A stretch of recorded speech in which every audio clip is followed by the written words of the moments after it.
Mesdames, Messieurs, bonjour et surtout merci d'être encore en direct sur Info TV dans le cadre justement de ce programme Espace Mini. Ce sera toujours avec beaucoup de plaisir que nous saurons que nous parlons ici et que vous nous recevez de l'autre côté 5 sur 5 de lundi à vendredi 10h 11h52. Nous balayons ce couloir en télévision. C'est d'ailleurs une autre manière de faire la télévision. Ce matin, nous ferons encore. C'est pourquoi nous sommes payés. Nous sommes payés pour vous donner l'information. Rien que l'information, mais toute l'information. Ce jour, on marquera un arrêt majeur, comme cela se doit, pour évoquer la mémoire de ce que l'on appelle les grands hommes dans notre pays, le Cameroun. Une interrogation, que sont-elles devenues ces mémoires des grands hommes? Avez-vous l'impression que les grands hommes, ceux qui ont vécu positivement dans notre pays, le Cameroun, ont toujours reçu la reconnaissance des siens, ont toujours reçu la reconnaissance de la nation? Ce matin, on commente, on analyse, on décrypte. Mais avant tout cela, nous aurons déjà fait un tour du côté des kiosques pour avoir la quintessence de l'information.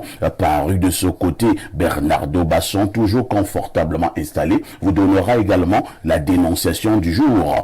Ces faits de société qui vous énervent. À notre niveau, nous avons le courage de poser le problème sur la table. Question de proposer quelques esquisses de solutions. Au canal 317, sur Canal Plus International, vous êtes à pic sur Info TV. Est-ce qu'on devra encore le signaler? C'est cette chaîne de télévision qui monte. Et qui monte encore. On commence par accueillir ces invités qui répondent déjà tous présents. D'abord, Léopold Toi. Léopold Toi, bonjour. Bonjour, parfait. Merci de me faire l'honneur ce matin de m'inviter sur votre plateau. Je dis bonjour à vos millions de téléspectateurs qui vous suivent, notamment du côté de la diaspora, parce que toutes les fois que j'ai été interpellé dans la rue par des compatriotes qui m'ont reconnu et qui m'ont chargé de vous passer des encouragements à aller de l'avant. Merci beaucoup. De toutes les façons, nous retournons ces salutations et surtout cette marque de reconnaissance à l'endroit de cette diaspora. Nous ne cessons de dire sur ce plateau, c'est vrai que nous sommes très regardés à l'intérieur du pays, mais de plus en plus à l'extérieur du pays, du côté de la France, des États-Unis, des Émirats Arabes Unis, de la Chine, du côté de l'Angleterre, de l'Allemagne, de la Suisse, du côté du Burkina Faso, du Luxembourg, du côté de la Belgique, du côté du Sénégal, du côté du Congo, de la Guinée équatoriale, du Gabon, de l'Angola, du Mozambique, et du Kenya, et que sais-je encore. Donc, à tous ces Camerounais et autres qui nous regardent du côté de l'extérieur du Cameroun, du côté de la diaspora, merci infiniment. Je souligne que Léopold Toi est chef d'entreprise. À côté de Léopold Toi, on accueille un enseignant d'université. Lui, il distille son savoir du côté de l'université des Bolova. Lui, c'est le docteur Georges Etoa-Ouno. Bonjour, docteur. Bonjour, parfait. Bonjour aux copanélistes. Bonjour à tous les millions de téléspectateurs qui nous suivent des quatre coins du monde.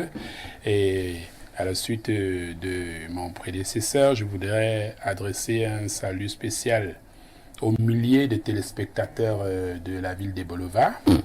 Il y a plusieurs semaines encore, j'y étais et après chaque une heure, lorsque je m'arrêtais quelque part, j'étais interpellé par des téléspectateurs, voilà, qui reconnaissaient que c'est toi Info TV. J'ai dit non, je ne travaille pas Info TV. J'aime beaucoup l'émission, je ne rate jamais l'émission, vraiment transmettre mes salutations à tous les intervenants réguliers, notamment Blériot, Basson, voilà, y compris vous-même. Et je pense donc ici spécialement à ceux-là du côté des Bolovassi 2 et du côté de Ngalan qui n'ont pas manqué de m'interpeller à tout moment.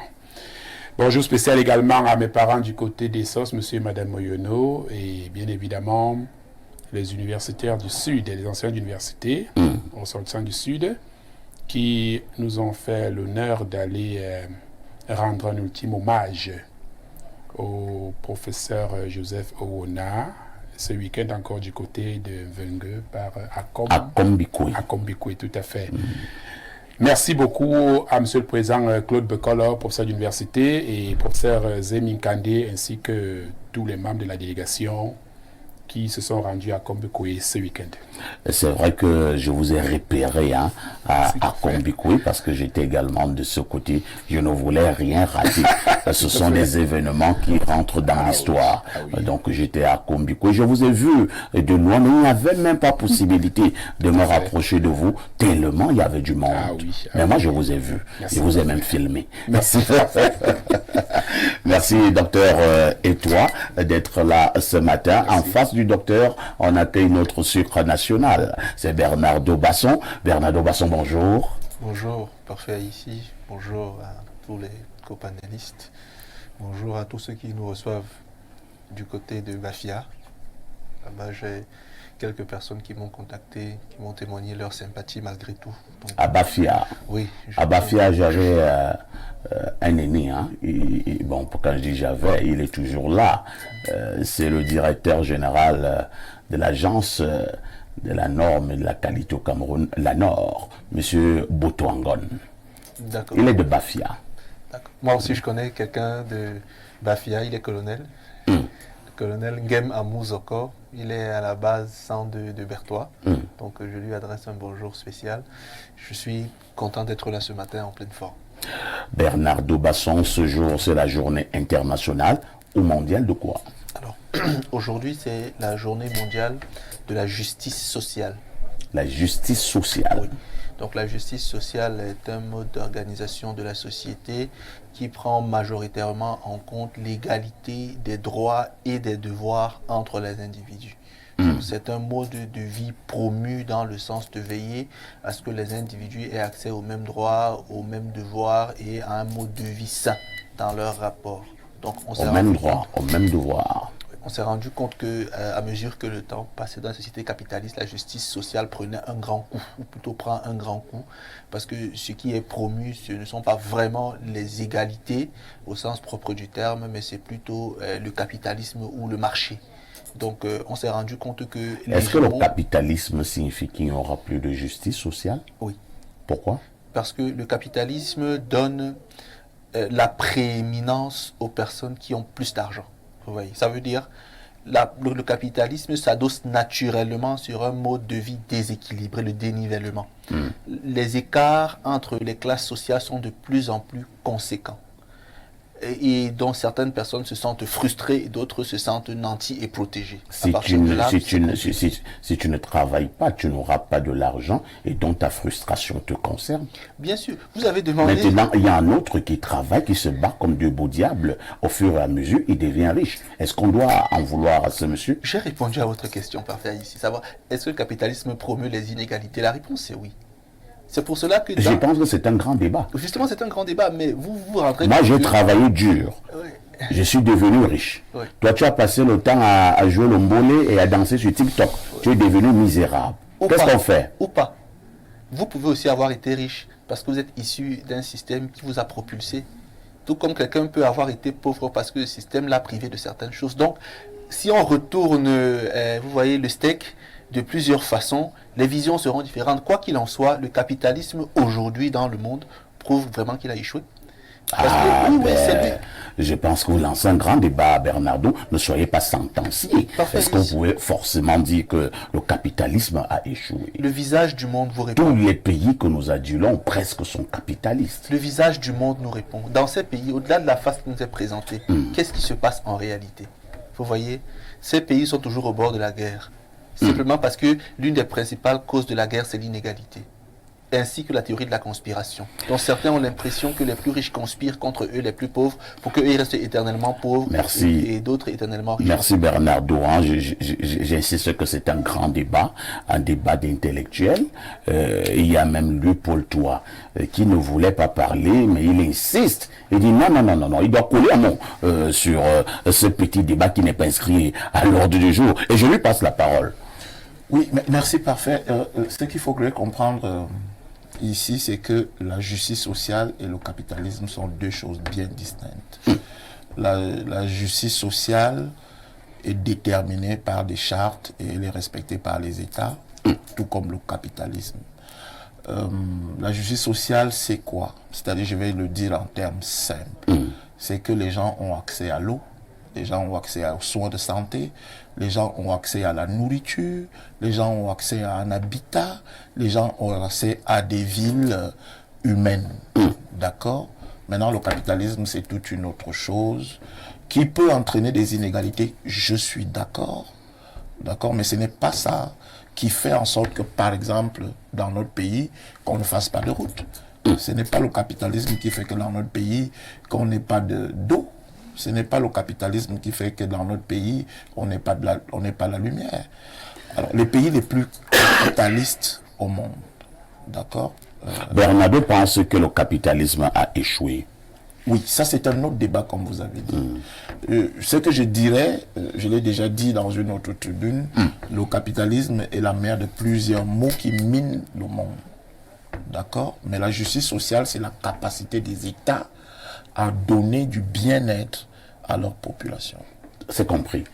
Nous allons accueillir le consultant de tout temps, mais alors de tous les temps, le digne fils de Boumiebel, le seul consultant qui nous restera lorsque tous les autres petits consultants auront pris la poudre d'escampette. Oui, ce matin, je l'ai redit. Il s'appelle Pierre Bleriot-Niemed, le descendant de Omniobé.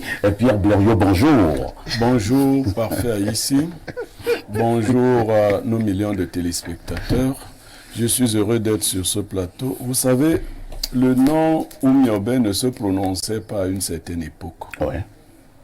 Il était interdit de dire qu'on était proche de la famille de Oumniobé. C'était fini pour vous. Ensuite, le nom a pris une certaine résonance, une certaine ampleur, et tout le monde a commencé à dire qu'il est de la famille de Oumniobé. De sorte que Oumniobé avait donc pour famille tous les Bassas. Non. Ça, c'est la famille élargie. Nous ne sommes pas tous de sa famille. Comme tous les Bétis, tous les Boulous ne sont pas de la famille de Paul Biya.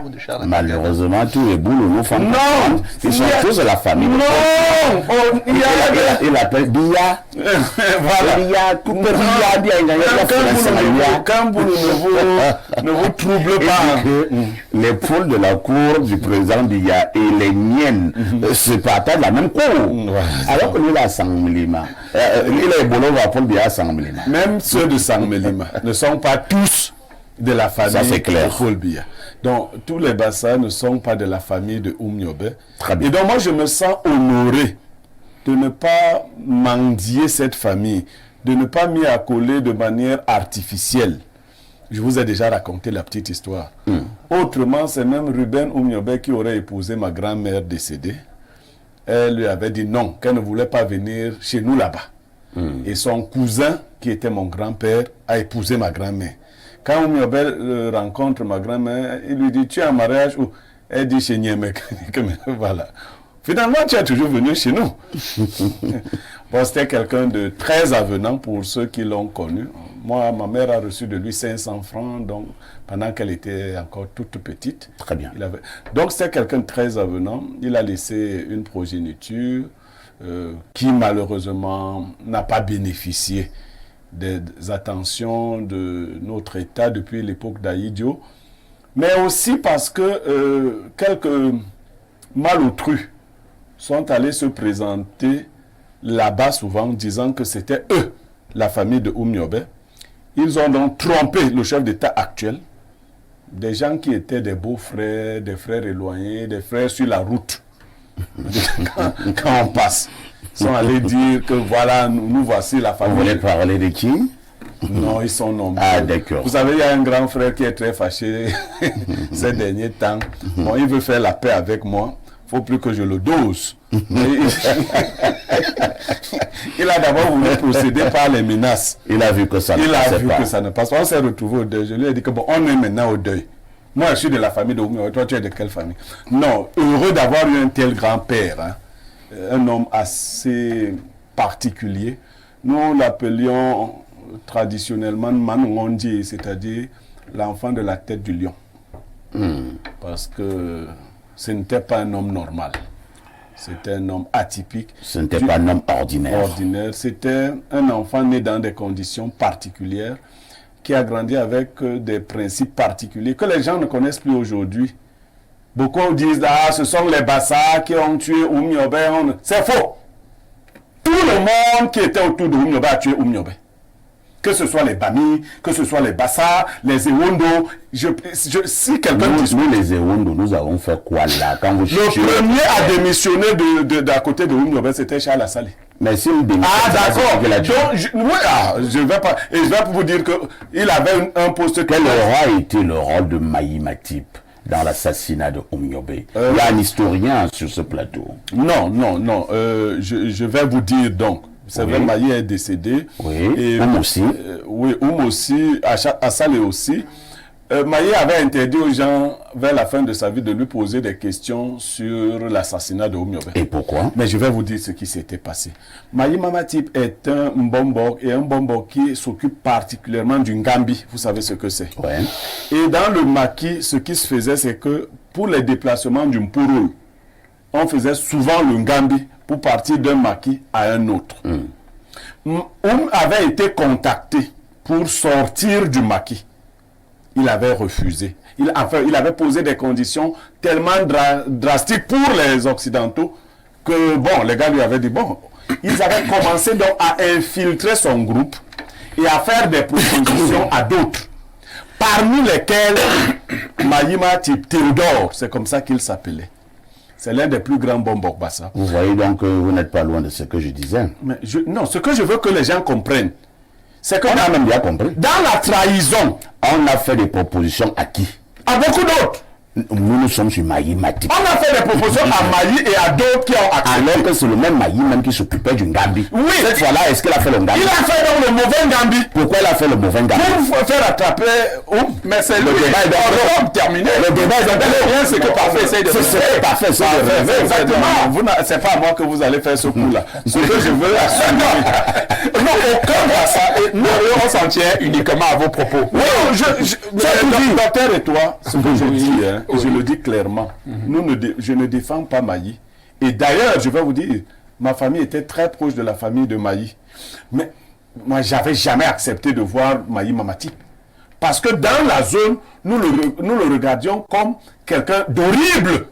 Oui, et il a été maudit, laissez-moi vous dire, parce que les gens ne savent pas. Voilà, maudit. Voilà. Est-ce que vous entendez parler d'un enfant de Maï? Non plus, justement. Depuis quand vous baladez là, c'est à cause de l'acte posé, justement. Donc, je dis que dans cette veine-là, donc quand vous les Bassa, vous tuez dans votre frère. Non, vous n'avez pas vu les éléments.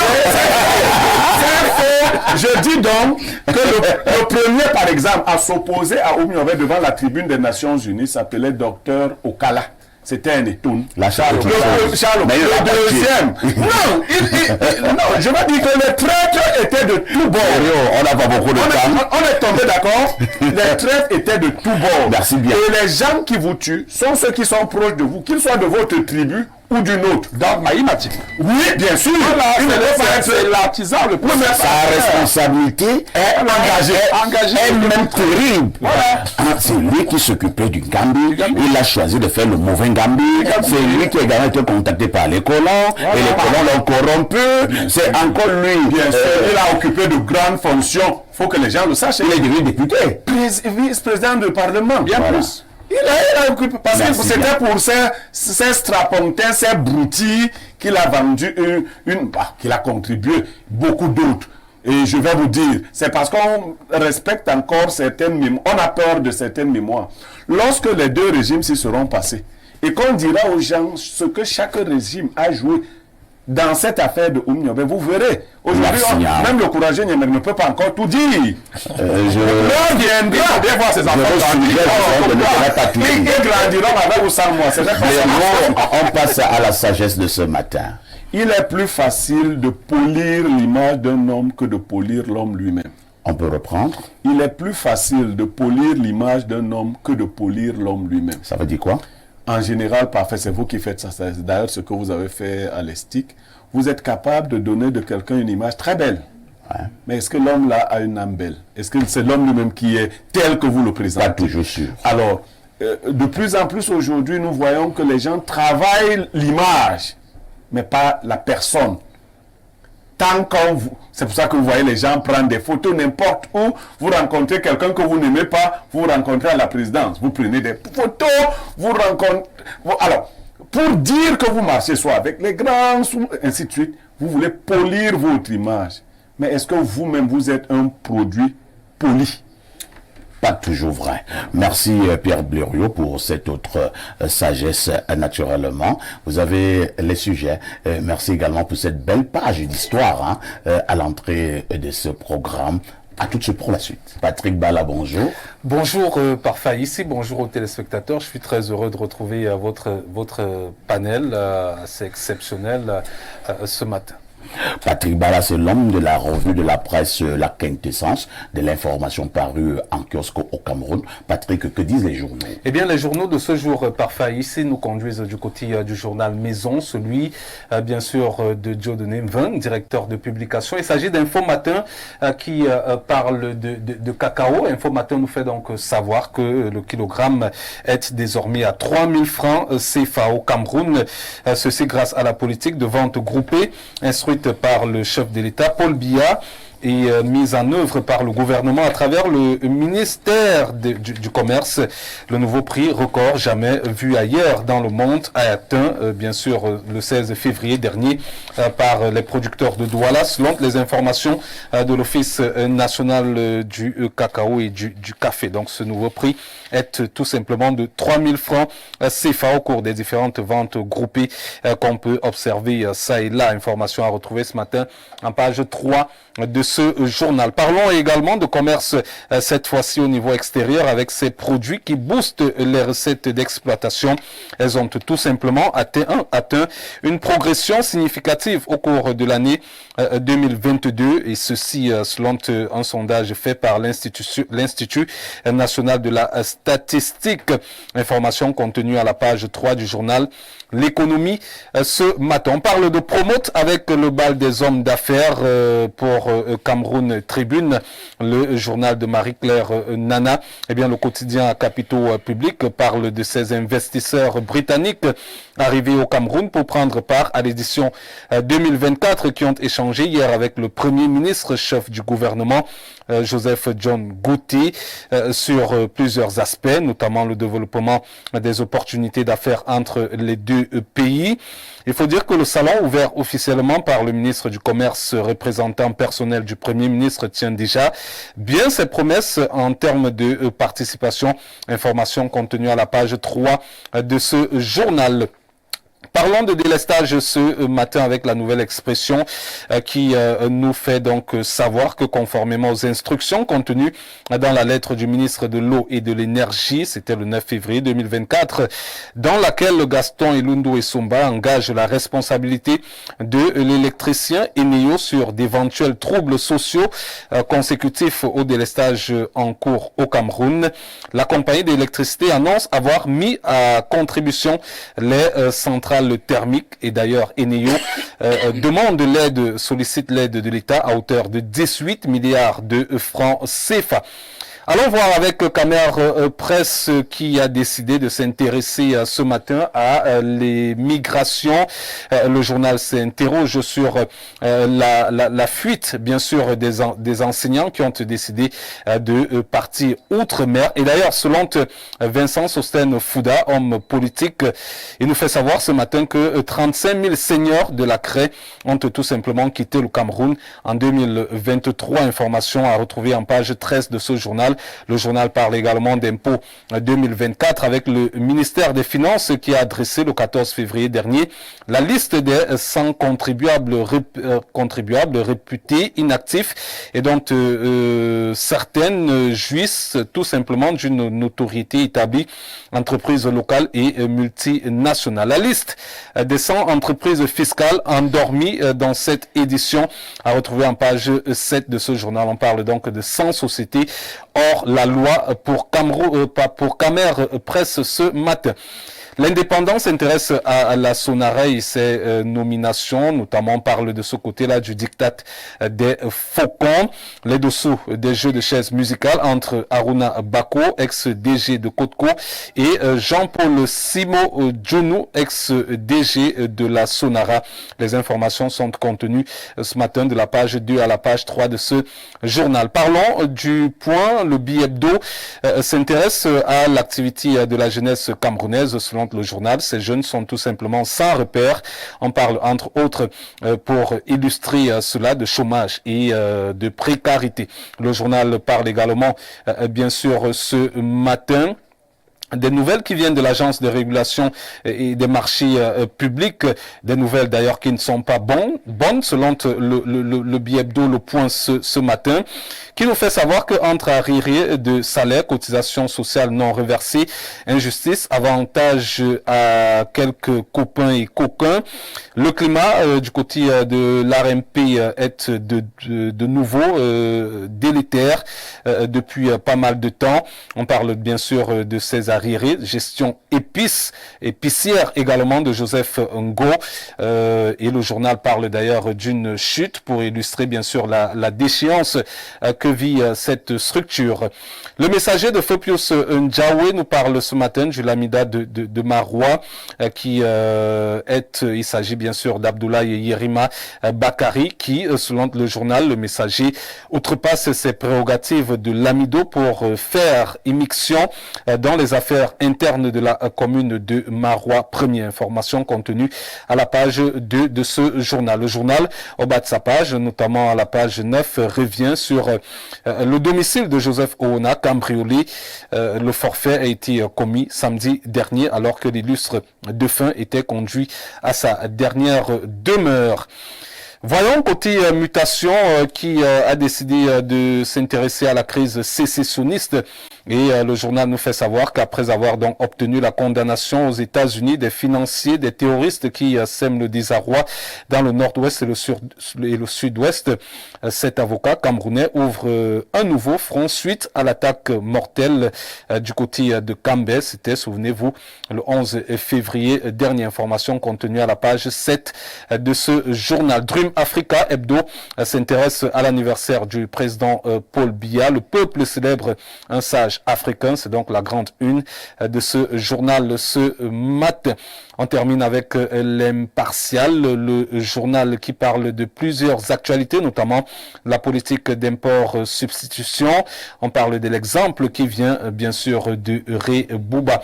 Le journal parle également de la présidentielle 2025 avec Delphine Solange Anaba Mbarga qui mobilise les jeunes pour soutenir davantage Paul Biya. Le journal parle également de Yambeta avec le maire qui opte pour la production et la commercialisation des produits agro-pastoraux. C'est d'ailleurs avec ce journal parfait ici qu'on referme cette revue de presse acte 2 sur Info Télévision. La première revue de presse, c'était à 6h45 avec Théophile Vianney-Biya. Et donc on réserve le meilleur pour la fin. Et le meilleur, c'est dans le cadre de ce programme prestigieux Espace Mini. Merci Patrick Bala pour toutes ces informations parues en kiosque au Cameroun. Vous ne partez pas, vous nous donnez le fait saillant de l'actualité qui retiendra notre attention ce soir aux 19h et aux 20h. Eh bien, parfait, ici aux 19h et aux 20h, on va s'intéresser à l'actualité liée au débit de boissons qui sont de plus en plus construites aux abords soit des établissements scolaires ou alors des hôpitaux. Vous savez que cela est interdit par... Il y a toute une réglementation en la matière. Bien sûr. Nous sommes à Foulane. Si vous longez que ce soit l'hôpital des Foulanes ou alors le lycée des Foulanes, vous allez vous rendre compte que c'est... Vous pouvez en dénombrer une vingtaine. Une vingtaine. Alors, récemment, on a le sous-préfet, je ne vais pas donner son nom, qui avait fermé une dizaine de bars, juste parce que lorsqu'il rentrait de chez lui un soir, à son entrée, il y avait des véhicules qui barraient son entrée, des véhicules dont les propriétaires étaient dans ces bars. Alors, on s'est posé la question de savoir, d'ailleurs c'est un prétexte, de savoir si ce sous-préfet fermait des bars uniquement parce que justement son entrée a été bloquée par des véhicules pourquoi justement ces bars-là, qui sont à proximité d'un établissement scolaire, ne sont pas fermés? Bon, je vous suggère tout modestement de ne pas vous focaliser sur le sous-préfet. C'est juste un prétexte. Oui, prenez juste le problème dans son élément un peu plus profond. Oui. C'est-à-dire les bars à côté des établissements scolaires, c'est un danger, ça crée du désordre. Oui. Les enfants ne sont plus concentrés. Des bars à côté des centres hospitaliers, c'est dangereux également. Dans les hôpitaux, on a besoin de calme. On a posé la question un jour à un vieux médecin, on lui dit si il fallait donner un conseil à ceux qui viennent à l'hôpital, que diriez-vous? Le vieux médecin a réfléchi, il leur a dit, je leur demanderai de faire silence. Est-ce que dans ce contexte, donc, c'est possible? Pas du tout. Patrick Bala? Parfait ici. À demain 10h. À demain 10h, parfait. À tout de suite pour la suite.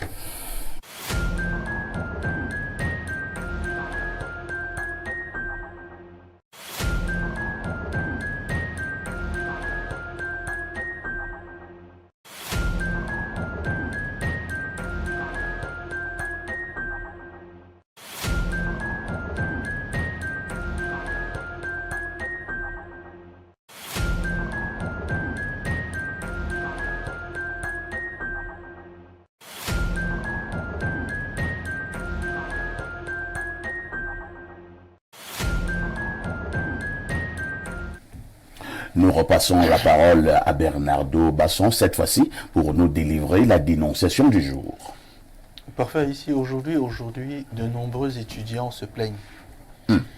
Alors, m'ont-ils dit, il y a une école des douanes, de formation au métier de la douane, qui a été construite il y a quelques années, non loin de Yaoundé, à la sortie de Yaoundé.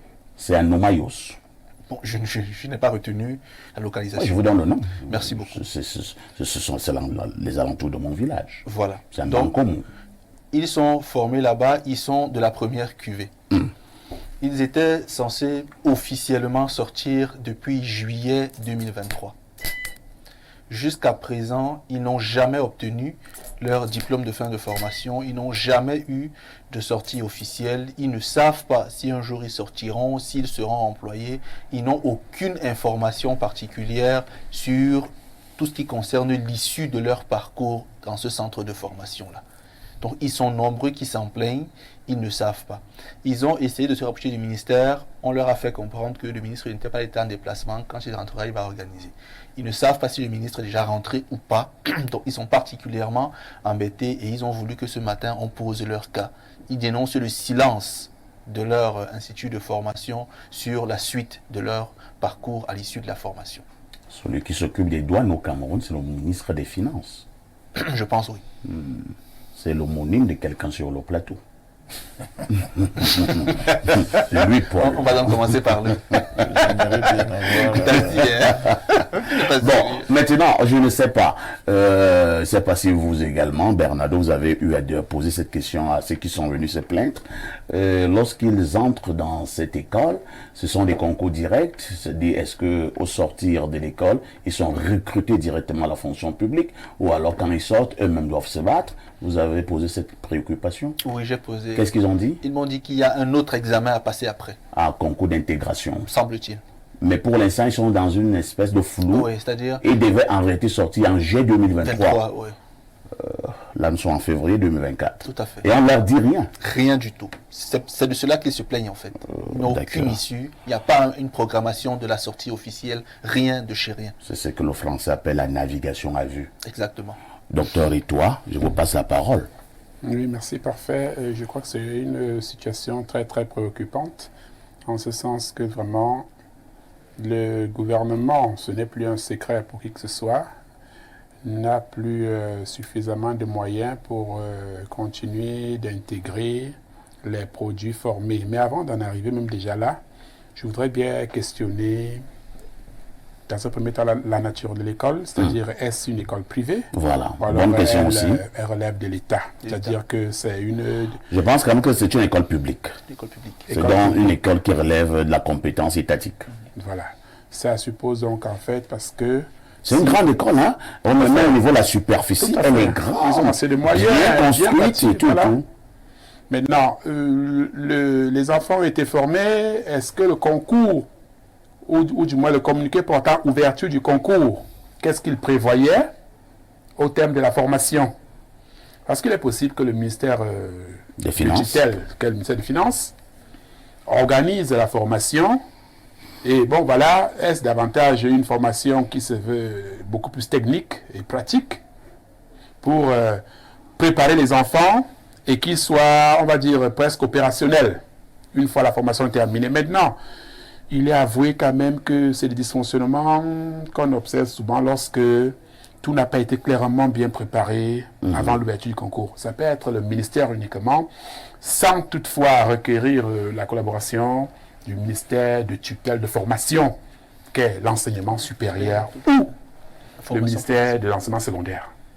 Ou même la formation professionnelle. La formation professionnelle. Maintenant, tout se fait entre eux. Peut-être qu'il y a certains communiqués maintenant ou certaines précisions qui ont été demandées par...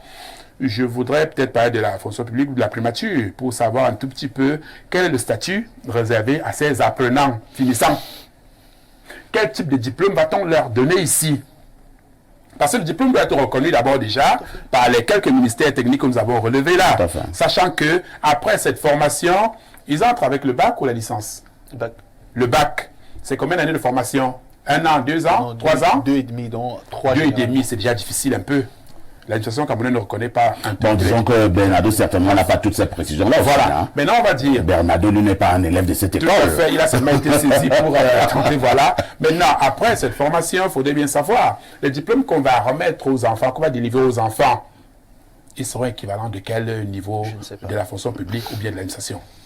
Je crois que tout ça est peut-être en train d'être remis. On est d'accord avec vous, docteur Etoile, mais sauf qu'il y a quand même un élément un peu plus précis. Probablement que c'est cet élément même qui tient beaucoup plus à cœur. Ces apprenants finissants, ils devaient justement sortir en G 2023. Tout à fait. Maintenant, nous sommes en février 2024. On ne leur dit rien. Oui, c'est généralement le blocus que rencontrent les promoteurs et organisateurs lorsqu'ils n'ont pas mis toutes les bouchées, ils n'ont pas placé toutes les barrières pour avoir des précisions, des garanties de finition de leur entreprise. Maintenant, ils veulent bien. Ce qui est sûr, ce n'est pas le ministère des Finances qui va signer le diplôme à la fin. Peut-être qu'il va co-signer. Peut-être.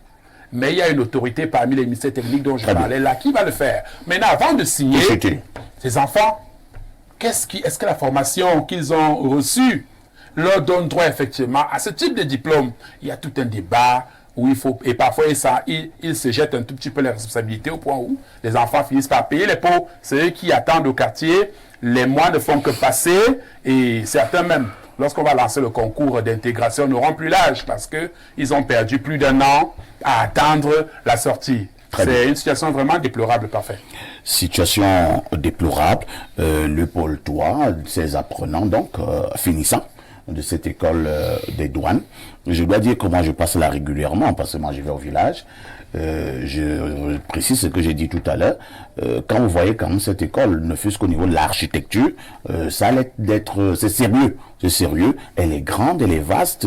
L'institution est très bien construite. Il y a les drapeaux en route. Il y a une petite quinzaine de drapeaux en route.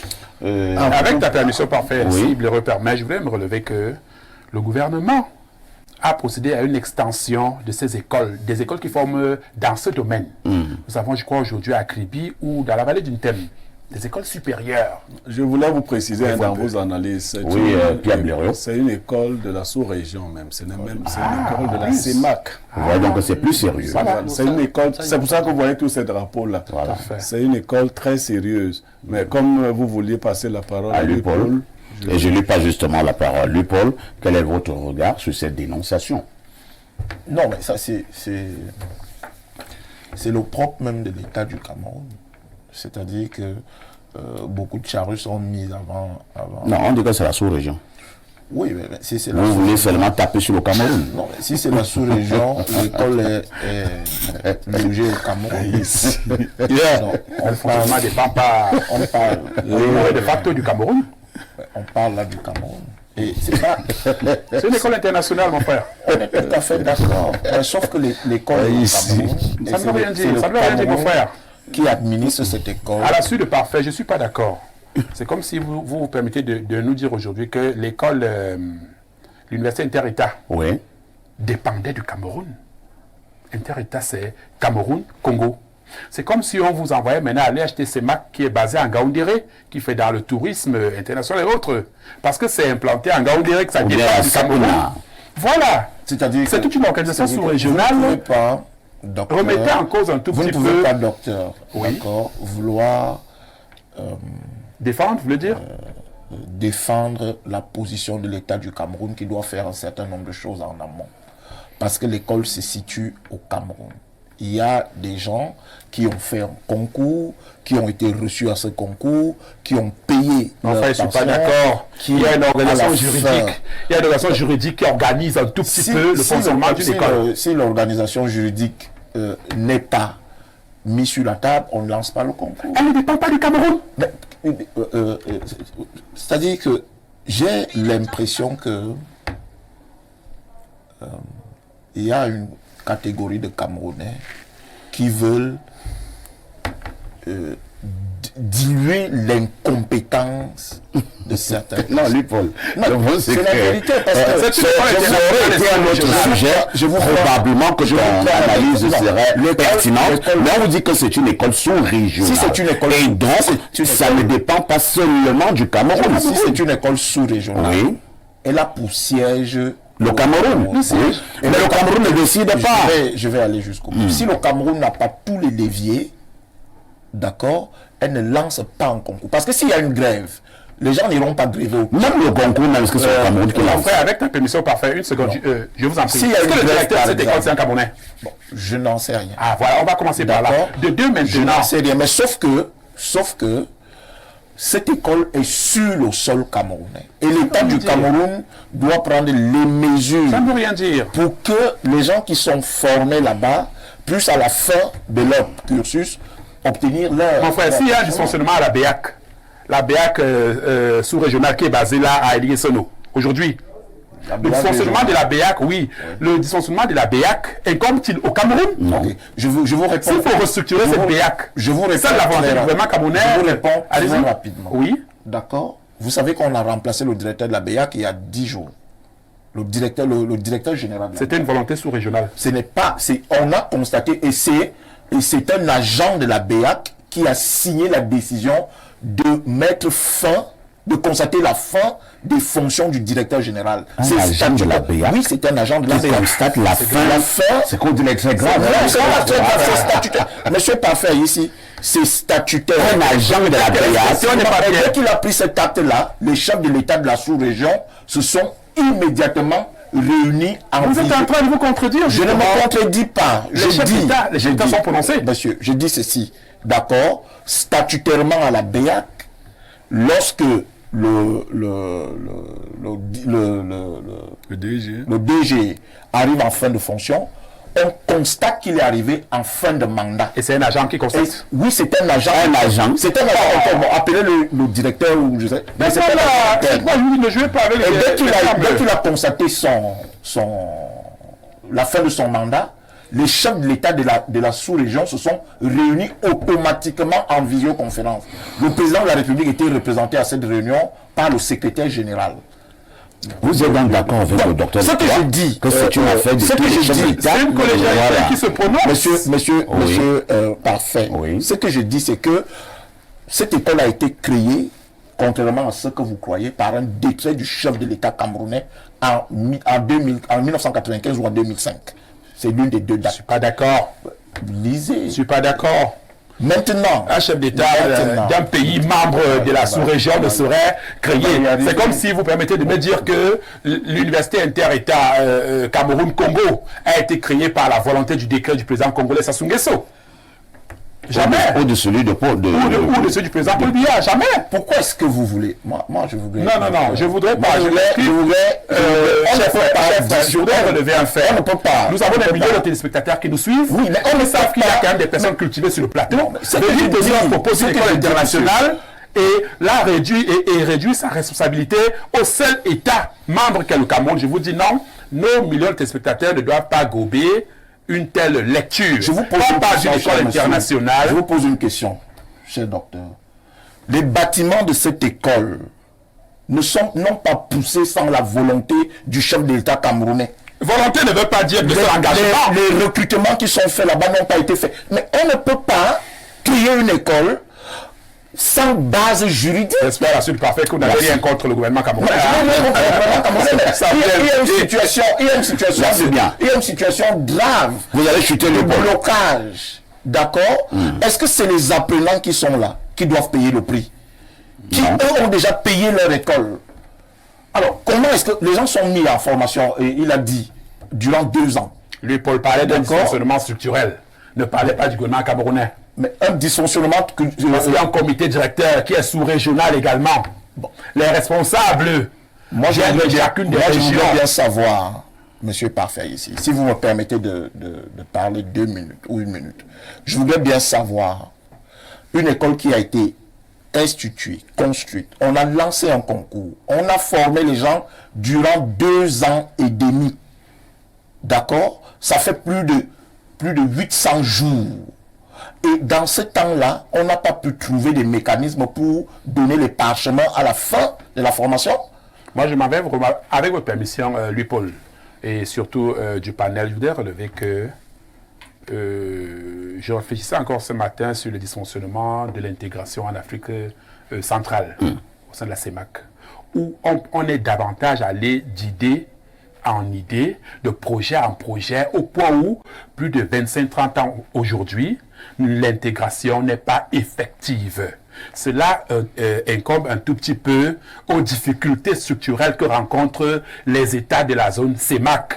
Pour une école maintenant comme celle-là, on va simplement faire également un ricochet, c'est-à-dire que c'est pratiquement les mêmes difficultés. Il ne faut pas être un étranger pour ne pas se rendre compte qu'en Afrique centrale, la volonté étatique est davantage verbale. Lorsqu'il faut aller dans les faits, dans le concret, on assiste à des lenteurs comme celles déjà observées dans le cadre d'intégration, que ce qui est observé aujourd'hui en Bankomo, dans une école comme celle-là.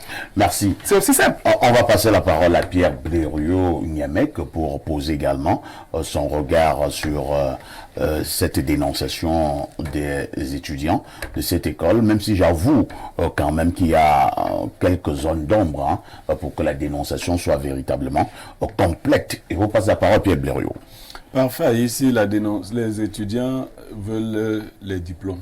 C'est vrai. La dénonciation est complète. D'accord. Les étudiants veulent les diplômes. Voilà un ancien de logique. Non, moi, les étudiants veulent les diplômes. Ne nous éloignons pas du problème. Donc, ils sont dans une école, et une école a une architecture. Eux-mêmes, les étudiants savent, et dans ce cas, il y a, comme disait le docteur Etoile, un directoire. Tout à fait. Qui représente souvent les différents États. Mais là n'est pas le problème. Le problème, l'ENAM forme dans les douanes, non? Notre ENAM. Oui, forme dans les douanes. Oui. Vous comprendrez donc qu'il s'agit d'un surplus. C'est-à-dire, ce n'est pas la même formation, mais ça c'est une formation sous-régionale. Les différents États s'engagent souvent à recruter au sein de la CEMAC ces fonctionnaires-là. C'est des sortes de fonctionnaires internationaux. Voilà. Donc, ils ont des statuts spéciaux. C'est pour ça vous voyez même la nature de leur école. Sauf que la réalité chez nous, c'est qu'on peut vous former. Vous pouvez attendre longtemps au quartier avant d'être recruté. Vous pouvez même mourir sans être recruté. Oui. Vous savez que la magistrature, au moins 4 promotions n'ont pas encore été intégrées. Nous, on parle souvent ici comme si les gens... Mais il y a les 4 promotions de magistrats déambulent au Cameroun.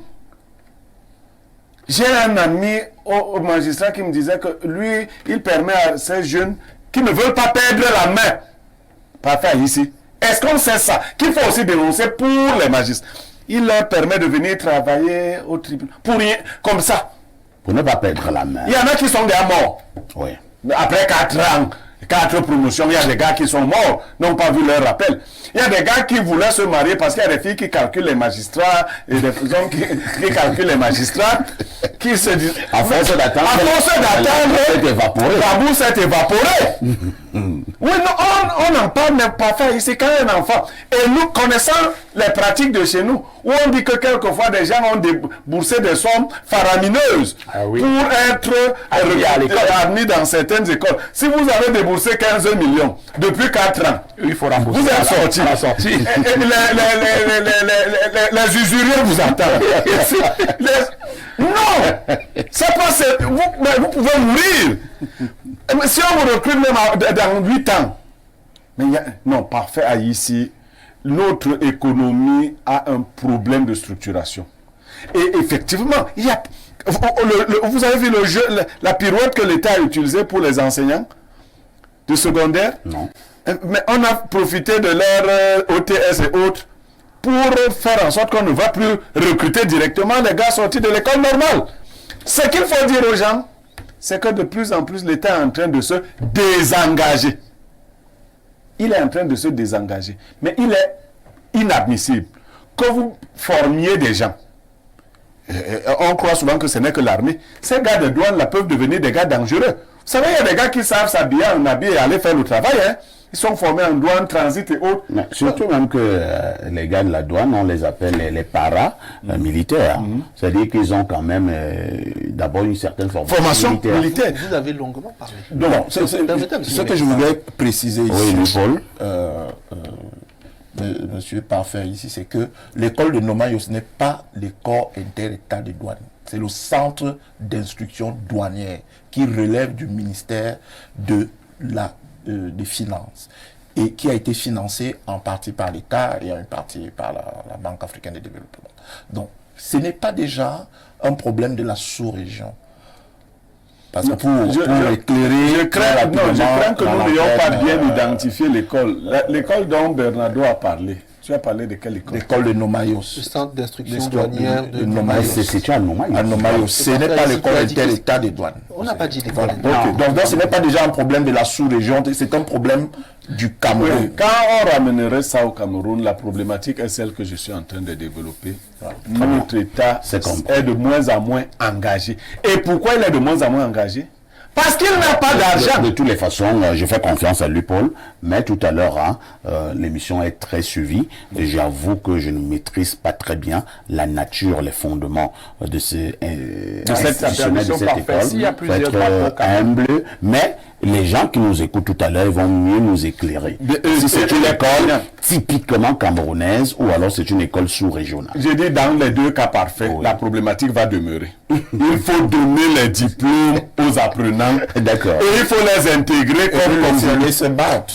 Merci. Bernardo Basson, que faisons-nous en pareille circonstance? Bon, vous avez demandé le statut de l'école. J'ai reçu quelques messages de certaines personnes qui sont très informées. Qu'est-ce qu'ils disent? Que c'est une école essentiellement camerounaise, qui a été initiée par le décret de 2015 du chef de l'État, effectivement, et qui a été triplement cofinancée par l'État du Cameroun, la BAD et la Banque mondiale, à hauteur d'un peu moins de 3 milliards de francs CFA. Ouais.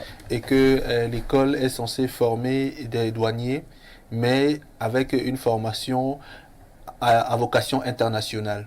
Donc, ces douaniers formés ici pourront travailler dans tout l'espace CEMAC. Vous voyez? Vous savez pourquoi j'adore Espace Mini? Pourquoi?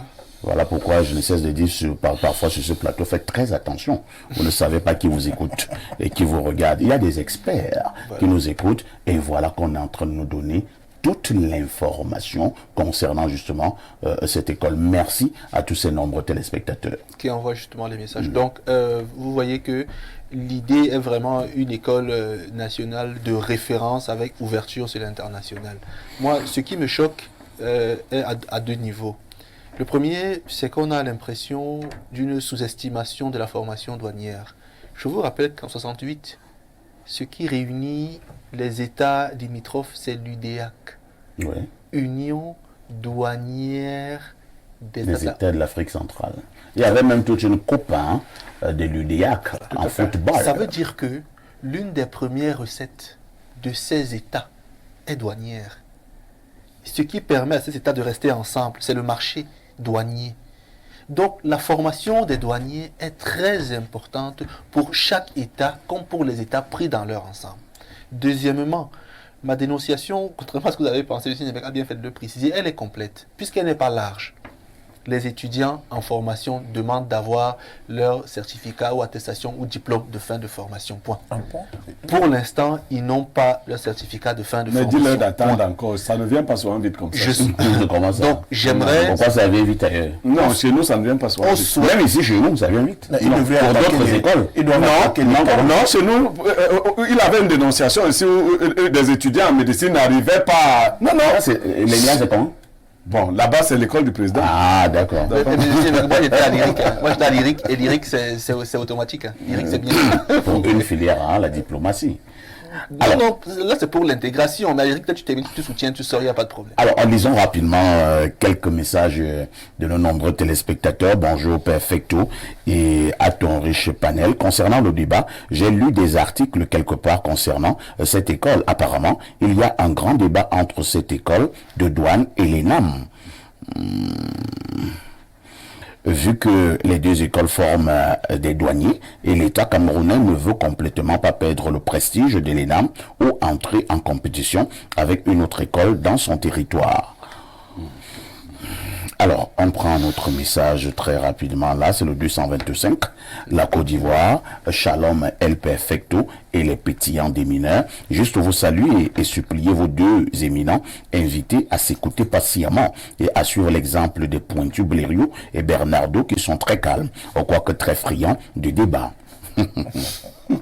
On voudrait bien comprendre leur position car Espace Miné informe et forme la masse, surtout que son auditoire est assez riche et diversifié. Un climat de sérénité sur le plateau nous aiderait en cela. Excellente semaine à vous, illustre sachant. C'est l'afro-optimiste JJ Guy d'Abidjan qui envoie le message. Autre préoccupation ce jour, bonjour parfait à ici. Que les étudiants attendent encore. Ça fait 8 ans, les lauréats de l'école de poste n'ont pas de diplôme. Famandongo est trop occupé. Axel Domfou. Voilà, je vous disais ici. Même s'il faut quand même relever que pour l'école de poste, ça ne regarde pas fondamentalement Famandongo. Ça le regarde aussi. J'ai dit fondamentalement. Il y a le ministère des Postes et Télécommunications. Direct d'école de poste. Le ministère direct tutelle, c'est le ministère des Postes. C'est comme si vous parliez de l'INGS. Non, c'est le ministère des Postes. C'est le ministère des Postes. Le ministère des Postes. Autre message, par exemple, l'INGS, c'est enseignement supérieur et fonction publique. Et à un moment donné, même la fonction publique est c'est une fonction publique. Voilà. Alors bonjour le panel, merci pour vos brillantes analyses. Pour la dénonciation, l'État n'a pas de solution pour ces enfants formés. Peut-être même les diplômes ne sont pas signés au niveau du ministère. Merci au panel. Autre message ce jour, bonjour à vous sur le plateau, belle émission. Cette école de Nomayos est un démembrement de la Direction Générale des Douanes sous la tutelle du ministère et qui a à sa tête une dame, chef de division équivalent à un sous-directeur de l'administration centrale, Madame Tabi, officier supérieur des douanes. Il y en a une autre en Centrafrique. Merci. Autre message ce jour. Bonjour à mes... alors, je pense que ce message est encore plus intéressant. Qu'est-ce que le monsieur nous dit? Bonjour, monsieur Parfait. Ici, je suis un étudiant de cette promotion. La formation a débuté le 5 décembre 2022 et elle était censée durer 9 mois. Sauf que les diplômes ne sont pas encore sortis. On nous a même pris l'argent pour les tauges en vue de la sortie. Sauf que cela fait déjà plus de 8 mois. En plus, aucune information ne filtre. On ne nous dit rien. Voilà. La formation n'est pas de 2 ans, comme on disait. Ouais, donc elle est même moins. C'est moins d'1 an. Ouais. C'est une formation pratique. Niveau bac, le diplôme de sortie finalement, c'est lequel? On ne sait même pas si c'est le niveau bac. Docteur et toi, ne galvaudons pas la problématique. Les enfants là veulent Le diplôme qu'on leur a promis, même si c'est le diplôme pour aller au marché. Et même ici, le diplôme, Monsieur Blériot, pourquoi est-ce que on se focaliserait simplement sur l'intégration à la fonction publique? Vous savez, si ces enfants ont leur parchemin, ils peuvent travailler dans des entreprises privées. Même pas. Les entreprises, je voulais entreprises. justement dire, beaucoup peuvent aller à l'étranger avec ces À l'étranger, par exemple. Non. Le chef de l'État a dit, M. Bernardo, qu'il ne fait plus quitter le Cameroun. Laissons même les... Non, je ne comprends pas. Le chef d'État dit que la solution n'est pas de partir. Vous savez qu'il y a beaucoup de sociétés. D'ailleurs, on va fermer les aéroports. Désormais, tu n'as pas d'emploi, tu restes sur. Vous savez, tu n'as pas d'emploi, mais tu restes sur la portuaire au Cameroun actuellement. Il y a une troisième qui va sûrement ouvrir du côté de Limbé. Il y a beaucoup d'entreprises exportatrices et importatrices qui ne maîtrisent pas souvent les procédures douanières. Donc ces entreprises-là peuvent recruter ces enfants-là. Permettez que j'explique. Il faut leur donner leur parchemin. Je vais vous décevoir. Oui. À l'heure où je vous parle, oui. Tous ceux qui ont été refoulés en Simalène et à Douala pour problème de voyage là, oui. ont pris des canaux accessoires. Oui. Beaucoup sont à Bangui, beaucoup sont à N'Djamena, beaucoup sont à Libreville et ils partiront de là-bas. Est-ce qu'ils ont suivi le discours? Ils vont partir. Ça veut dire qu'ils n'ont pas suivi le discours. Ça veut dire qu'ils vont partir. Les gens souffrent, ils ne vont pas partir. Monsieur Parfait ici. Non, Monsieur Parfait. Moi, cette façon de se confronter, ce problème dans notre chef de l'État nous a demandé de rester sur place. Monsieur Parfait ici. D'accord. Ne reste pas. Le discours sur lequel se fonde Monsieur Blériot. Il faut rester sur place. Il faut rester sur place. C'est pas le discours de Blériot, hein. C'est pas mon chef de l'État se fonde. Voilà. On parle en français. Voilà. Alors, ce que je voudrais dire à ceux qui ont... Je crois que ce n'est pas contraire à ce que le chef d'État a dit. Ce que je voudrais dire à ceux qui ont rédigé ce discours. Nous ne pas de critiquer le discours. Non. Nous savons que c'est le chef d'État qui a... Ceux qui ont fait dire ça au chef de l'État, comment ça, le chef d'État n'est pas un bébé, doivent savoir qu'aujourd'hui, Monsieur Parfait ici, la France, par exemple, a besoin de 2 millions de travailleurs. Et c'est les nôtres qui doivent se rendre là-bas? Qualifiés. Conforme. L'État peut en tirer profit. C'est-à-dire que si l'État, je prends un exemple, si l'État structure les centres de formation et que les gens payent des formations qualifiantes, diplômantes, l'État en tire bénéfice aussi. Mais ne voyez pas le problème sous un seul angle. Merci les gens. Parce que vous ne pouvez jamais arrêter. Bonjour à mes références. Bernardo, tu connais Sonia Debiemasi? Elle veut savoir si j'ai ton numéro. C'est Félix Ningue de mon nom. Tu connais Sonia Debiemasi? Félix, c'est mon fils. Félix Ningue est là. Oui. Écrive sur Twitter. Est-ce qu'on parle de choses comme ça à la télé? Non, toi aussi. Qu'est-ce que tu peux chercher à me donner? Ne me posez pas la question, docteur, et toi. C'est un quartier d'ailleurs. Ne me posez pas la question sur ma vie privée. Autre message ce matin. Bonjour, parfait. Il n'y a qu'une seule école inter-état de douane en Afrique centrale et elle se trouve en RCA à Bangui. Celle de Nomayos est strictement camerounaise. C'est Joseph Eyango qui envoie le message. Merci Joseph. Lisons peut-être 2 ou 3 dernières préoccupations de nos valeureux téléspectateurs et téléspectatrices. Je prends celui-ci. Bonjour à vous sur le plateau. Pourquoi vous ne voulez pas comprendre que le Cameroun est le pays le plus mauvais à vivre dans le monde entier? Et toi, tu veux que je dise que c'est vrai? C'est son propos. Monsieur le docteur, c'est pas à la télévision que vous allez venir nous apprendre le Cameroun, car rien ne fonctionne dans ce pays. Ça a pris feu. Et il y a des écoles d'État au Cameroun où des étudiants sont sortis depuis des années et qui n'ont jamais été intégrés à la fonction publique. L'État est juste en train de fuir ses responsabilités. C'est Eyoum François depuis la ville de Kribi. Quand ils allaient dans ces écoles, qui leur avait dit qu'on allait les intégrer? Il ne faut pas quand même qu'on dise non, il ne faut pas déranger l'État. Il ne faut pas déranger. C'est même une approche coloniale qu'on est en train de développer. Aller dans une école n'est pas synonyme d'intégration. Voilà comment. Ce n'est pas ça. Quand vous avez donc formé des gens, est-ce que quand vous avez donc formé des gens que vous n'avez pas intégrés, d'accord? Parce que vous ne pouvez pas dire que... Je vais vous répondre, Paul. Quand vous avez donc formé des gens que vous ne pouvez pas intégrer, où ça s'appelle la roubladée. L'État ne peut plus employer tout le monde lui pôle. Tout à fait d'accord. Avec la politique de décentralisation aujourd'hui, nous avons les CTD, les collectivités territoriales décentralisées, qui sont à même d'employer ces produits formés. Bien sûr.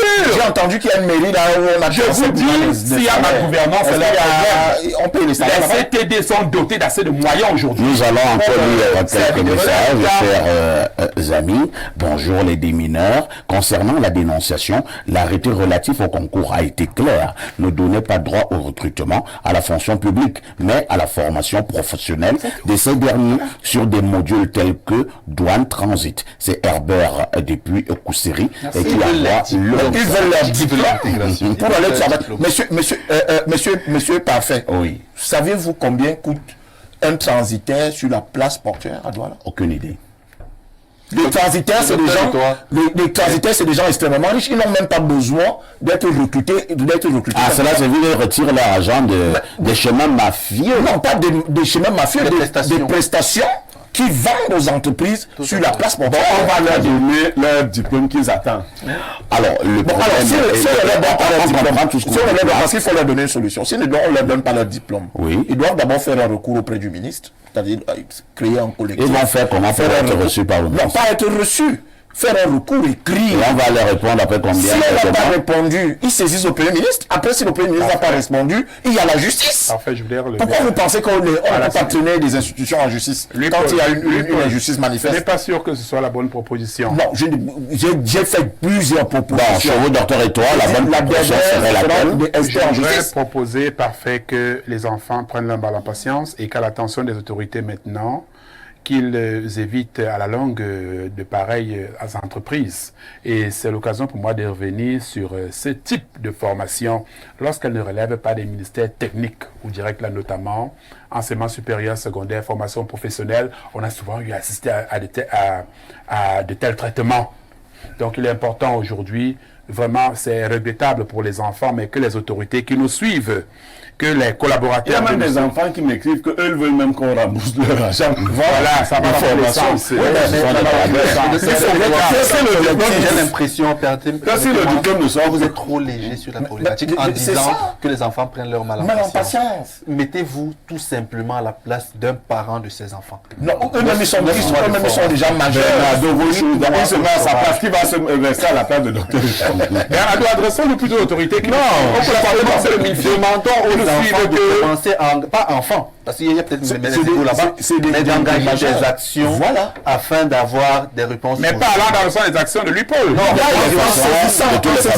en saisissant le ministre, être violent, est-ce que c'est des actions?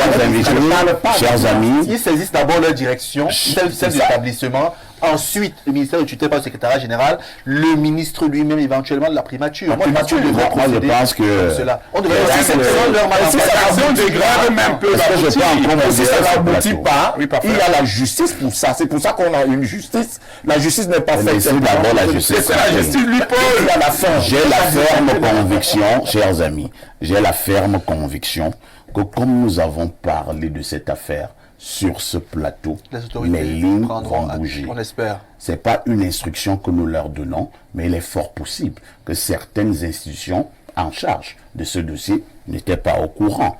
À tout de suite pour la suite. C'est même une question de justice. Bon retour sur ce plateau d'Espace Miné, plateau particulièrement très animé ce matin entre le docteur et toi et lui Paul toi. Mais nous passons à autre chose, hein. C'est l'instant de l'analyse. En ouverture, nous vous faisions comprendre qu'on devait marquer un arrêt pour savoir si les mémoires de ces personnes qui ont marqué notre pays, le Cameroun, ces mémoires ont toujours été respectés. Quel regard posez-vous à l'endroit de ceux qui ont été des grands hommes en République du Cameroun? Nous allons commencer par un exercice que j'affectionne, et cela a un but, un objectif, c'est d'être au même niveau de compréhension. Docteur Étoile, je vous passe d'abord la parole. Lorsqu'on dit un grand homme, qu'entend-on par grand homme? Qui peut être considéré comme étant ou a été un grand homme? Merci, parfait. Je voudrais dire à l'attention aussi bien de mes copanélistes et la vôtre même, et surtout celle des téléspectateurs, que lorsque j'ai reçu cette information à titre d'invitation, j'ai aussitôt réagi de manière très positive en pensant quand même que voilà un très bon thème. Mais alors, lorsqu'on parle de grands hommes ici, qui peut être considéré comme grand homme? Est-ce sur le plan politique, sur le plan sportif, est-ce sur le plan culturel? Bref, on va essayer un peu d'apporter des éléments à la suite de votre question pour dire ici que dans la société, peut être considéré comme grand homme d'après notre perception ici, c'est celui qui s'est distingué par son œuvre, par ses actions qui peuvent être morales, matérielles, lesquelles actions peuvent avoir impacté sur une certaine manière de voir, de faire ou d'appréhender les choses. Maintenant, ces grands hommes peuvent être ici, ça peut être des dirigeants politiques. Je m'en vais exemplifier en prenant le cas de cette figure que nous avons évoquée au début, Ruben Oumniobé, c'est un grand homme de l'histoire. Je m'en vais prendre ici André Marin-Bida, qui est un grand homme de l'histoire également. Je n'oublierai pas qui est ici, du côté du sud est là. Charles Assali. Charles Assali, bien, c'est un grand homme. Je m'en vais prendre également sur le plan sportif aujourd'hui, Marc-Vivien Foué, c'est un grand homme. Nganamut. Gaël Nganamut, je n'en citerai pas. Mais elle a beaucoup joué dans les Lions indomptables. Non. En quoi son action peut impacter, vu que l'action de celui qui est considéré comme grand homme va impacter sur sa manière d'être et de faire également dans la société. Ah bon? L'histoire nous apprend par contre certains agissements pas tout à fait commodes de cette dernière, dont je ne voudrais pas lister le nom. Lesquelles actions sont venues ternir un tout petit peu donc c'est cette affaire-là tout à fait. Tout à fait, parce qu'en fait le grand homme a la Nganamut n'est que dans sa chambre. Elle n'était pas la poste centrale. Mais le fait justement, le grand homme doit marquer la mémoire. Le grand homme doit marquer les générations à venir, la postérité. Lorsqu'on va citer par exemple, on vous dit ici que un monsieur décide de dire que mon enfant s'appellera Basson. Ou alors Blériot Niémec. C'est de part. Je vous en prie, ne me prêtez pas l'expression, mon cher Lupaul. Vous êtes allé au sud. Je vous en prie, Lupaul. Mon enfant va s'appeler Jean-Marc Ella. C'est parce que de par la manière de vivre, d'agir, de se tenir, de faire les choses, on sait qu'ici, ça, c'est quelqu'un de bien. On doit parfois s'en référer pour orienter, conseiller, indiquer, sensibiliser nos enfants sur une certaine manière de faire. C'est dire que il est important, notre société aujourd'hui, oui, a connu beaucoup de nombreuses grandes figures, de plusieurs grands hommes, mais alors, je peux répondre à la question de la première, c'est-à-dire à la première déjà. Allez-y. Est-ce que notre société honore encore les mémoires? Voilà. Je m'en vais dire que si on évoque le cas de Marc Vivien, qui a été, il a fait pratiquement l'unanimité, et le politique a reconnu en gardant en mémoire la rue qui porte son nom. Rue Marc Vivien Foué. Les générations vont se succéder, on s'en souviendra, parce que Marc Vivien s'est distingué, Marc Vivien a prouvé, même s'il est vrai que, voilà, à la suite d'une figure comme Albert Roger Millard, aujourd'hui, il est certes ambassadeur itinérant. On va dire qu'il a eu sa part. Ben, je ne pense pas. La mémoire, le fait qu'il ait été élevé. On va mettre le nom des footballeurs. Combien sont comme Albert Roger Millard, mon cher Blériot? On a déjà marché. Donc tous nos jours vont porter le nom des footballeurs. Oh bien, l'œuvre de M. Albert Roger Mila, aussi bien pour la patrie que pour notre pays et la société, reste mémorable. Mais alors, la mémoire, elle s'effrite, elle s'efface avec le temps. Très bien, c'est compris, docteur. Combien vont vous dire demain qui a été ce monsieur? Merci, docteur. On vous a bien compris. Hein. On va passer la parole à Louis-Paul. Louis-Paul, c'est un débat très sérieux, je présume, que nous posons sur avec votre permission, je vous en prie une seconde. Oui, allez-y. Lorsque vous serez décoré, je vous le souhaite demain. Oui. Parfait, Haïti et toi, aux grands hommes. La nation reconnaissante. Mais ça tarde. Hein. Cette reconnaissance, généralement, on attend. Vous étiez avec moi du côté. Pas fini. Ça tarde. Vous étiez avec moi du côté de. On est venu poser, je crois, un cordon à la façon du chef d'État. C'est le chef d'État qui a bien décidé pour le professeur Ona. Tout à fait. Le grand cordon. Mais on se demande parfois que mes deux sont vivants. À titre posthume. On attend toujours ce posthume-là. Je souhaiterais vraiment qu'on inscrive un peu cette thématique dans nos débats ici. Nous y reviendrons. Toujours. Paul, toi, ils sont nombreux qui soutiennent mordicus que le Cameroun est champion dans cette affaire qui consiste à ne pas valoriser la mémoire des grands hommes. Vous êtes d'accord ou alors c'est excessif? C'est vrai. Parfait. Voyez-vous, le Cameroun ne compte de mémoire. Peut-être vous allez me corriger ou le professeur d'histoire va me corriger. Le Cameroun ne compte aucun mémorial. Aucun mémorial. C'est-à-dire que Blériot se bat à réhabiliter, mais il n'y a pas un mémorial. On a dit qu'on devait construire un monument. Attendez, on a dit qu'on devait construire un monument de Omniobe à Ezeka. L'autorité de ce côté s'est opposée. C'est opposé. On a construit une statue à Douala, on a déboulonné. Une proposition, je vous en prie. Oui. C'est pour dire que c'est quand même triste de vivre ce que nous avons aujourd'hui et des noms célèbres qui reviennent. Qui au Cameroun ignore ce qu'on appelle l'avenue Kennedy? Mais qui sait ce Kennedy? Est-il Camerounais? Oui, on allait à... C'est un Warda. Par exemple, aller du côté de Warda, la semaine dernière, moi j'ai appris que M. Warda fut un Libanais.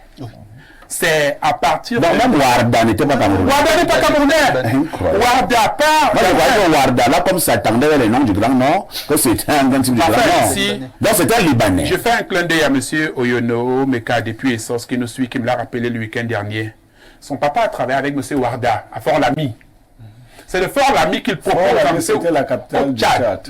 C'est le Fort-Lamy qui propose à M. Warda que le Cameroun, eh bien, il fait un tour. Une fois arrivé ici, on se rend compte qu'il est tellement serviable, intéressant, on dit, tiens, tu ne pars plus. Il demande maintenant que qu'est-ce que je vais faire de mes représentants de l'autre côté. On va prendre des dispositions. C'est ainsi que M.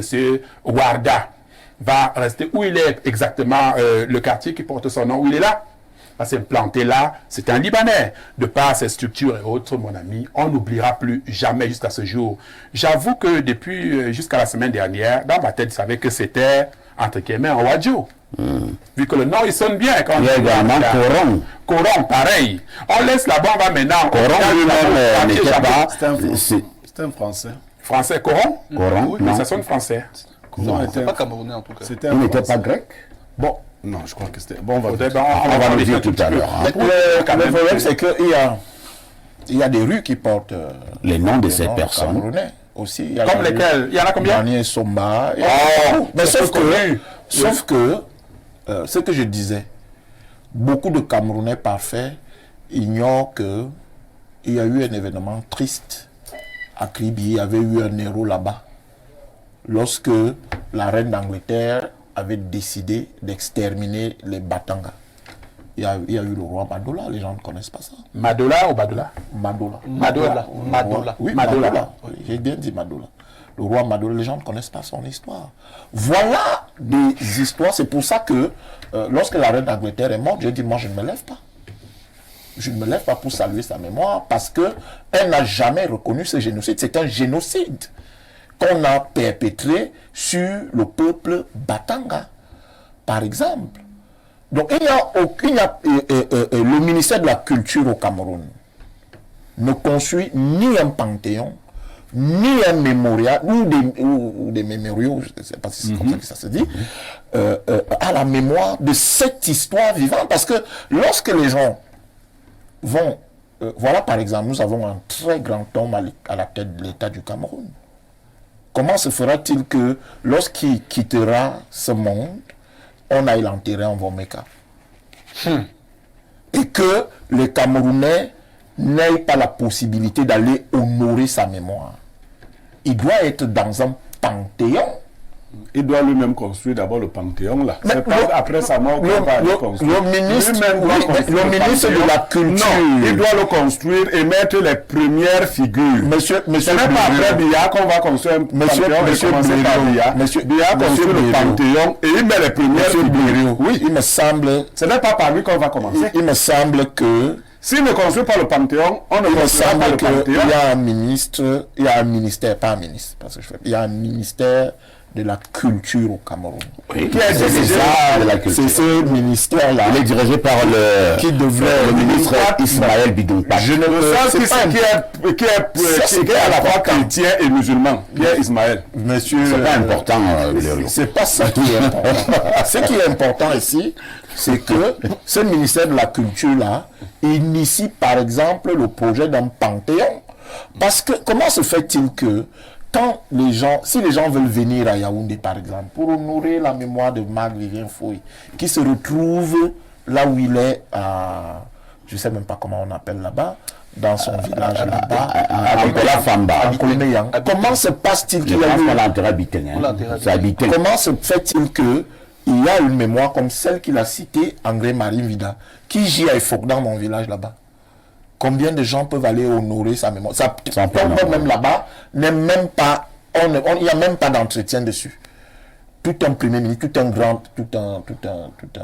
grand homme. Si un jour les restes du président Ahidjo revenaient au Cameroun, pourquoi ce n'est pas toujours revenu? Non, je ne veux pas m'avancer. D'abord, je ne sais pas pourquoi.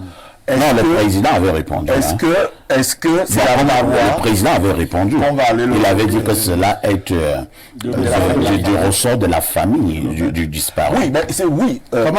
C'était un bon aussi du ressort de sa famille. Si ça relève de... C'est une affaire de famille. Si ça relève de sa famille, le président Ahidjo a quand même été une figure important. Et pourquoi les enfants de l'Amadou Ahidjo laissent le corps de leur papa au Sénégal? Mais il faut leur poser la question. Moi, je suis mal placé pour répondre. Avec la permission, je voudrais pas parler. Pour répondre à ça. Paul. Est-ce qu'il faut dire qu'eux-mêmes n'honorent pas d'abord la mémoire de leur papa? Parfait, je voudrais... Mais maintenant, il y a des faits historiques. Non. Parce que le président de la République actuelle avait dit le problème ne relève pas de lui, le problème relève de sa famille. Mais maintenant, est-ce qu'il y a eu des démarches dans le sens de rapatrier ces restes? Difficile à dire. Ici, c'est difficile à dire. Je voudrais relever en fait. Oui, rapidement, docteur, les autres devraient également intervenir. Il y a des mobiles politiques à ne pas négliger dans la valorisation des mémoires de ces grands hommes. Qu'est-ce qu'on mettait en mobile politique? Mobile des raisons politiques. Quelqu'un est mort. Je m'en vais vous prendre un exemple. Et on laisse qu'il soit enterré ailleurs. Et des années plus tard, ça peut arriver. On ne ramène pas ses restes. Oui. Et vous appelez ça mobile politique. Ce qui est officiel déclaré, c'est la version. Quand quelqu'un est déjà mort, la guerre ne finit pas. C'est le chrétien que parfait ici est, qui sait qu'en fait, il est mort, et par la crainte de Dieu, il faut quand même que je m'abstienne. Non, les autres là ne croient pas en Dieu. C'est vous qui le dites. C'est vous qui le dites. Je m'en tiens à parfait. Moi, je m'en tiens à votre analyse. Tout à fait. Et je dis, moi, j'évoque uniquement les mobiles et les raisons politiques où on se dit, devant le peuple, on va déclarer que le gouvernement n'est pas insensé. Qu'est-ce qu'Ahidjo avait fait de mal pour parler de mobile politique? L'histoire nous apprend l'attitude regrettable, entre guillemets, à travers sa tentative de retour au pouvoir. Non, Ahidjo avait répondu sur RFI. C'est sa vérité, c'est pas la vérité. Au moment où le coup d'État, la tentative de coup d'État se déroulait... Il a dit qu'il ignorait. Non, il n'a pas dit qu'il ignorait. Oui. On lui a demandé, est-ce que c'est vous qui êtes derrière le putsch au Cameroun? Il a dit, si ce sont mes partisans, Ils l'auraient remporté. Ils gagneront. Maintenant, ils n'ont pas gagné. Cela signifie que ce n'était pas séparatiste. C'est pourquoi je dis parfait que c'est la vérité d'Ahidjo. C'est pas la vérité. Donc Ahidjo avait menti. C'est sa vérité.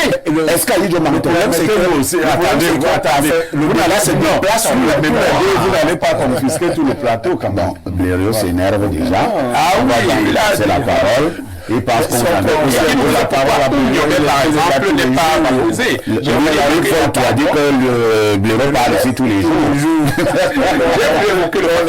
J'espère que Blériot va nous être Blériot, vous allez répondre clairement à la question posée ce matin.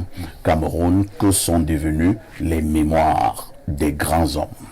Parfait, ici, il n'y a pas encore un projet de rédaction des mémoires des grands Camerounais. Et cela est dû au fait que les gens ont peur de certaines images. Cette peur a commencé avec Ahidjo. Il faut bien qu'on dise au Cameroun. Vous avez demandé ce qu'Ahidjo a fait. Oui. Ahidjo n'a pas fait revenir le corps de Moumie. Ah oui, c'est pas avec Biya. Maintenant, le corps d'Ahidjo n'est pas encore revenu. On peut continuer? Non. Non. D'accord. Ok. On a compris. Ce qui s'est produit dans la maison du canard a fini par se produire. C'est un proverbe bantou. Oui. Dans la maison des poules. Ceux qui ne veulent pas faire revenir ou honorer les mémoires de leurs prédécesseurs, par peur de ci ou ça, il faut bien se dire que même ceux qui vous manquent quand ils sont à côté de vous, que non, ils ont même peur d'évoquer votre mort. Alors que à un certain moment, il faut avoir le courage. Vous savez, moi, ma grand-mère m'avait suggéré de construire sa tombe de son vivant et tout le reste. Elle avait déjà plus de 95 ans. Je lui ai dit non, je vais le faire. Après, les gens ont commencé à dire, comme je suis soupçonné d'être dans des choses un peu bizarres et tout. Donc, les gens commencent. Je me suis dit, si je finis de construire ça, alors qu'elle a déjà 95 ans, on va dire que je l'ai tuée. Bon, elle est morte à 102 ans, on a dit que je l'ai tuée. Non, j'aurais dû construire. À partir d'un certain âge, il ne faut plus avoir peur de certaines choses. Il faut engager résolument la question des mémoires au Cameroun. Il faut l'engager. Et ce n'est pas ce qu'on est en train de faire là. Chacun veut que quelqu'un figure là-dedans. On définit une critériologie vraiment radicale. Parce que si c'est défini à la légère, à la va-vite, tout le monde va se retrouver là. Non. Il faut qu'elle soit si rigoureuse que pour s'y retrouver, ce ne soit pas l'affaire de tout le monde. Sinon, on va remplir le Panthéon le même jour. Chacun dira que non. Et il y avait un cousin au village, il avait soulevé un arbre de 800 kilos. Il va là-bas. Et tel, non, Nganou, il avait gagné, il va... Donc, non. Pour dire sérieusement, on n'a pas entrepris cela. Et la mémoire va nous poser problème. Parlant de Coron, effectivement, c'était un Français, Robert Christian Coron. C'était un Français établi au Cameroun et aujourd'hui, tout un carrefour. D'ailleurs, ils sont nombreux. Le Clair et tout le reste. Nous devons revoir notre propre mémoire. Nous devons rebaptiser les grands espaces. Oui. Oui. La France l'a fait parce que tous ces pays ont été à un moment donné subjugués par de grandes nations. On ne peut plus dire à un enfant pourquoi un grand carrefour à Yaoundé s'appelle Coron. Il y a un grand lycée s'appelle Leclerc. Ou un grand carrefour s'appelle Vogt ici à côté.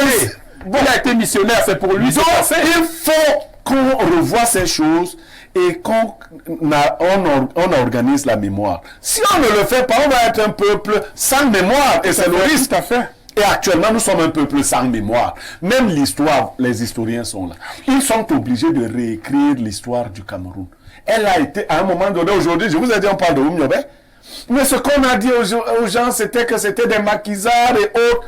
Quand vous évoquez aujourd'hui la mémoire de Oumniobé, ou que vous dites quelques vérités aux jeunes gens, ils sont étonnés de savoir que c'était un intellectuel. Ils sont étonnés de savoir que c'est l'un des premiers fonctionnaires. Bon, le fonctionnariat n'existait pas comme aujourd'hui, mais qu'il a travaillé dans ce qui pouvait être appelé comme administration. Il a travaillé notamment aux finances, qu'il a été dans ce premier groupe de cadres camerounais. Donc, il faut revoir tout cela avec toute lucidité. Mais Blériot, il faudrait peut-être que parfois ajoute l'élément que vous n'avez peut-être pas mentionné, que il y a une génération aujourd'hui qui ne peut même rien vous dire de Ruben Oumiobe. C'est clair. Mais on va les livres ne contiennent même pas le nom de Ruben Oumiobe. Bien sûr. Le premier livre d'histoire produit par le défunt Angel Benveng, peut-être à l'origine portait mais lorsqu'il a été censuré... Non, il portait pas. Attendez, lorsqu'il a été censuré, on a balayé tout ce qui est UPC Parce que je vais vous dire, le premier mémoire à être soutenu à l'université de Yaoundé 1 sur Ruben Oumiobe a été soutenu par Achille Joseph Mbembe. Il n'a pas été soutenu, attention. Non, enfin, a été proposé par... Voilà. Qui a dû fuir le Cameroun. Tout à fait. C'est à titre posthume qu'on a accepté Donc, le document. Bernardo Basson, j'ai une préoccupation. Est-ce que la mémoire des grands hommes fait véritablement problème? Je vais être un peu plus précis. Ceux qui sont venus après certains grands hommes, est-ce qu'ils ont, ce que Blaireau appelait là tout à l'heure, une certaine peur? Phobie. Une certaine, même à la limite, même phobie, parce que là, ça tend même à la maladie. Des grandes figures de l'histoire, faire en sorte que ces grandes figures de l'histoire reçoivent des honneurs. Ou alors, c'est tout simplement une affaire de, je vais parler comme au village, de mauvais cœur, de méchanceté. La réponse n'est pas compliquée à donner. C'est la peur des grandes figures de l'histoire, ou alors c'est la méchanceté. À la fois, mais prioritairement, c'est la peur, tout simplement. La peur sort d'où? Quelqu'un est mort. À la vérité, le problème de la mémorisation de nos grandes figures est politique. C'est tout. Ah bon? Le Cameroun a pour problème de mémoire le problème politique. C'est tout. Étant donné que notre politique ne s'est jamais vraiment structurée, elle a été brodée entre la France, l'Allemagne et l'Angleterre et superposée au Cameroun comme décor. On a donc une politique qui dépend essentiellement des regards extérieurs, qui n'est donc pas fondamentalement souchée en ce que nous on veut. Et partant de là, chaque homme politique qui arrive cherche tellement à inscrire son nom dans les livres d'histoire et de mémoire qu'il se rassure de balayer ses prédécesseurs. Donc, par médiocrité atavique, il faut balayer tout ce qui s'est fait avant pour se donner une chance de figurer dans l'histoire. Au Cameroun, c'est ça le problème. Docteur Eto'o a commencé à l'évoquer. Prenons le cas de Roger Mila. Donner le nom du stade de Japoma à Mila n'aurait pas été scandaleux. Voilà. Mais, comme ailleurs, on a volé l'argent du stade qui porterait le nom de quelqu'un. Il a fallu trouver une pirouette pour ne pas honorer quelqu'un d'autre de son vivant. Il faut d'abord attendre qu'on honore quelqu'un dont les proches ont volé l'argent du stade. Voilà pourquoi il n'a pas été honoré. Ça, c'est une chose. Deuxième chose. Notre pays s'est formé de telle sorte que, aujourd'hui, les gens n'ont pour seul objectif que de faire de la politique. Et comme notre politique est dévoyée, je prends le cas du professeur Maurice Kamto, par exemple. Si vous lui enlevez la casquette politique au Cameroun, à la fin de sa carrière, il finit comme Joseph Orona. Parce que c'est un éminent, brillant juriste. Joseph Orona finit comment? Non, je veux dire un homme, c'est-à-dire un homme qui a eu de hautes fonctions administratives, qui a eu un certain parcours, un homme qui a été magnifié pour son parcours intellectuel et académique. Vous voyez? Donc, pour Maurice Kamto, peut-être un moins que Joseph Orona, mais pas de loin. Sauf que la politique aujourd'hui est en train de dévoyer. Par la politique, il se dénature, il perd en substance. Vous voyez ce que je veux dire? Parce qu'on a une mauvaise politique au Cameroun. La troisième des choses, parfait ici, ma mère me disait souvent, étant petit, quand je la taquinais, que Basson, ce que tu me fais là, tes enfants vont te faire ça. Ceux qui viendront après toi vont te faire ça. Donc aujourd'hui, ceux qui se rassurent d'essuyer des livres d'histoire et de mémoire, ceux qui le méritent, qu'ils soient sûrs qu'on va les essuyer l'histoire du Cameroun. C'est clair. Ce que vous n'avez pas fait pour les autres, on ne fera pas cela pour vous. Si le Minac aujourd'hui ne pense pas à créer un panthéon, quand il y aura un autre Minac après lui, celui-là, on ne parlera même plus de lui. Donc, que nos décideurs aujourd'hui comprennent que un pays a une histoire qui ne s'arrête pas, elle continue.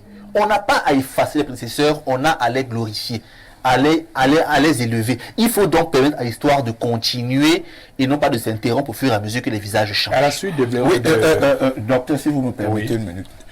Au-delà de la peur et de toutes ces choses, d'accord, il est un problème aussi que les principaux acteurs eux-mêmes ne se sont pas racontés. Il y a très peu d'hommes politiques, sportifs, économiques, culturels, qui ont écrit eux-mêmes leur mémoire.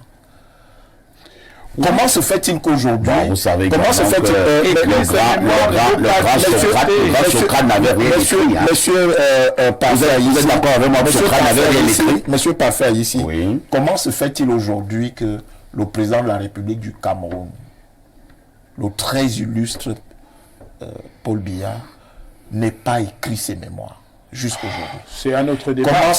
Comment se fait-il que Mbombo Njoya, par exemple, le charismatique roi des Bamoun, n'ait pas écrit lui-même? Les autres peuvent écrire. Je vais donc en venir. Et j'ai donc un problème avec les intellectuels qui ne s'aventurent pas généralement dans cet exercice-là à aider Est-ce qu'il revient prioritairement à ce que vous appelez là intellectuel de reconnaître la mémoire des grands hommes? La mémoire, monsieur Parfait. Est-ce que c'est pas une volonté la mémoire, c'est une façon de raconter sa vie. Alors, si on ne peut pas le faire soi-même, d'accord, on peut être aidé. J'avais bien peur qu'on a une digression imparfaite. Par cela, nous éloignons du débat. Parce que si, parfait, ici, je prends un exemple. J'ai lu les mémoires d'un Camerounais. Il a été secrétaire général à la présidence, monsieur Tobiko. Christophe Tobiko. Il a laissé ses mémoires qui ne voudrait pas. C'est pas dans le sens, là, c'est notre débat. Lui-Paul. Tout ça, avec la permission, c'est un autre débat. Non. Tout ça, effectivement. Le thème inscrit à l'ordre du jour, c'est que sont devenus les mémoires des grands hommes. Oui. C'est bien. Le thème est clair. Voilà. En fait, la lecture. L'écriture des mémoires. C'est autre chose déjà. Alors, ça me permet donc de lire ces messages. Bonjour, parfait. Donc, il n'y a que des ressortissants du Sud Cameroun qui sont des grands hommes. Je corrige rapidement, parce que je suis d'abord du Sud. Ça, j'avoue. Mais on va citer quand même John Goufoncha, qui est un grand homme. Il continue en disant Douala Mangabel, le rôle de Mbombo Njoya et Adamawa, qui ont combattu le colonialisme, sont mis aux oubliettes. Tu ne peux pas citer André Marembida comme grand homme, sans parler du président Ahidjo, dont le nom est de plus en plus mis aux oubliettes dans l'histoire. Demandez à Biya de construire le panthéon du président Amadou Ahidjo. En quoi le président Biya est... dites à Blériot que Félix Mounier n'était pas un ancien président du Cameroun, contrairement à Ahidjo. Il ne faut pas faire des amalgames. Félix Mounier a dépassé Ahidjo pour la nation de ce que... Faites juste un référendum. Il faut lui dire d'arrêter ça. Les grands hommes ne sont pas que les chefs d'État. Blériot, permettez... Non, si vous regardez bien, vous verrez après. Parfait, ici. Je faut arrêter ça, c'est pas parce que vous gardez l'histoire. Que les gens prennent la peine d'écouter ce qu'on dit. Il était médecin à 25 ans. M. Yemek a dit sur ce plateau que si médecin on commence à citer tous même les vrais critères, celui-là sera... Un monsieur Alice il y a quelques jours que Ngando est une icône. Vous étiez là. Quelqu'un se passe toujours une icône. Je ne suis pas sûr que de ceux qu'il cite là, il y a même deux qui sont pour ce Cameroun-ci de grands hommes. Arrêtez. C'est pas la célébrité ou c'est pas la popularité qui vous rend grand homme. C'est l'admiration que les gens vous portent en fonction de vos choix. Chers adultes, il y en a là, qui n'ont rien réalisé, qui n'ont fait que vendre leur peuple dans son avis. Oui, je suis d'accord. Sauf que restons objectifs. Bernardo, les critères c'est votre objectivité. Sont objectifs. Les téléspectateurs ont également leurs objectivités. Vous savez, ces téléspectateurs... Bernardo, ces téléspectateurs, n'êtes-vous pas sûr qu'ils vous subissent aussi au quotidien? Permettez à ces téléspectateurs de donner leur avis. Et je vais justement lire l'avis de ce du 213. C'est l'Algérie. Bonjour, perfect, s'il te plaît. J'ai une question. Vous faites comment pour rester calme et moins agressif quand ces militants du RDPC parlent? Vous savez, je suis un homme calme, mais je ne pense pas que je peux garder ce calme si jamais je me trouvais face à un militant ou ministre du RDPC. Je suis toujours en colère quand je les entends parler. Le militant du RDPC sur le plateau fait preuve d'une nécessité morale et d'un syphilis intellectuel. Que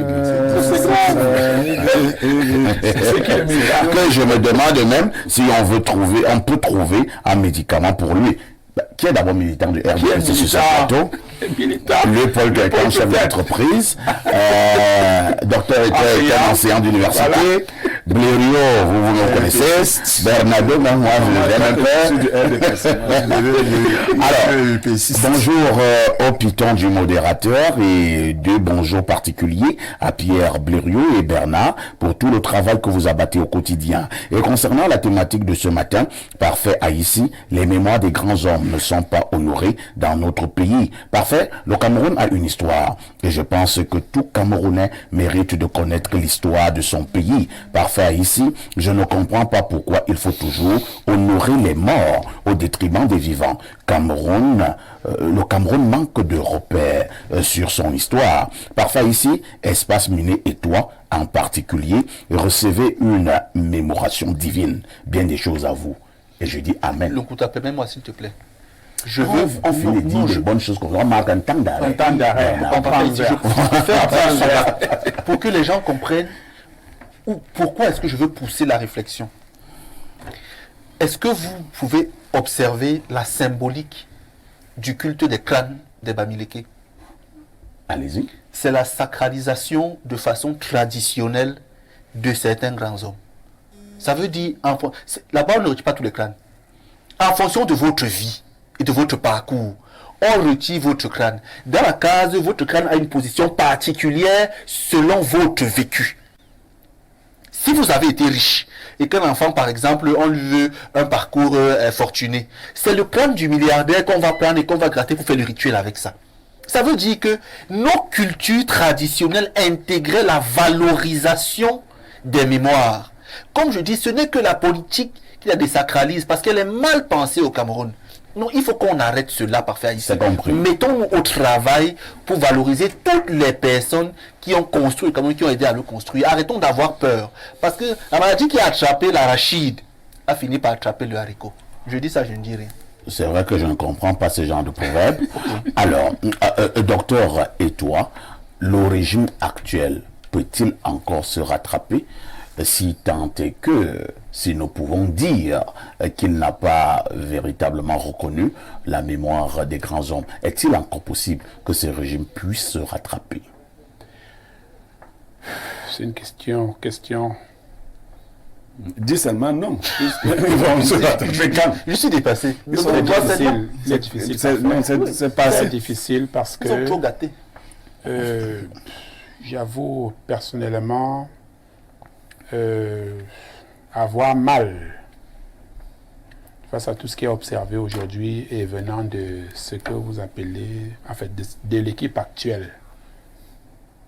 Mon rêve maintenant, c'est de voir assister à une alternance où on va procéder... Qui vous a dit que l'alternance est proche?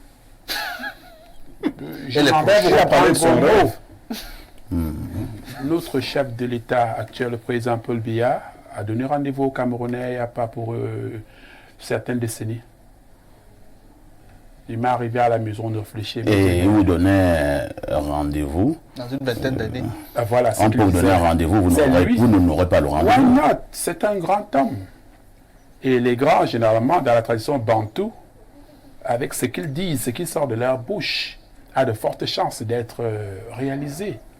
Je ne voudrais pas évoquer un thème quelconque, mais dire que nous nous préparons déjà à subir la gestion de la prochaine équipe. Laquelle prochaine équipe nous souhaitons vivement qu'on procède à une forte déconnexion des mains actuelles qui nous empêchent d'avoir de l'énergie, l'électricité, d'avoir de l'eau, d'accéder au minimum et qu'aujourd'hui on ait un tableau sombre à se demander pourquoi la jeunesse ne fait que fuir le pays. C'est regrettable de par ma casquette d'engagé et tout. Je suis obligé de prendre mes responsabilités, de regarder et dire que il est temps que ça change, ça ne va pas. Avec tout le respect que je dois à tous ceux qui nous suivent, de par mon statut, je dis, ça ne va pas. Je suis dans un quartier parfait, avec ta permission, je m'en vais sortir de ce côté, où on en est à près de 6 mois derrière Maison Blanche, Biémassi, il n'y a pas d'eau. Monsieur le maire de Yaoundé, j'espère qu'ils sont au courant, ils nous suivent. Il n'y a pas d'eau. Ça va surprendre plus d'un qu'on est en plein. Je suis derrière le général. Si vous demandez aux militants de RDPC de vous citer les grands hommes, ils vont vous citer le maire de Yaoundé 6. C'est qui est sûr. Non, ce n'est pas de sa compétence. Je vous en prie. Non, on peut quand même vous citer. On peut. On dit parfait. Mais Yaoundé 6 a souvent de très bons scores lors des échéances électorales. C'est un autre débat parfait.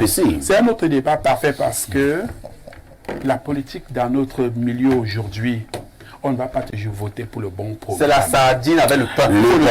C'est vous qui le dites. Tu viens avec le pain et la sardine. Tu viens avec Bernardo. Les multiples militants, nos mamans, Bayam, Selam et autres, qui ne connaissent pratiquement pas grand-chose, peuvent vous donner 2 éléments d'un programme politique. Brett ni sardine. Sans commentaire. Que devons-nous faire de la mémoire de nos grands hommes? Alors, parfait. Je pense que il n'est jamais tard. Au mieux vaut tard que jamais. Voilà, au mieux vaut tard que jamais. J'ai appris quelque chose parfait. Oui. L'une des chansons les plus reprises dans le monde est d'un Camerounais.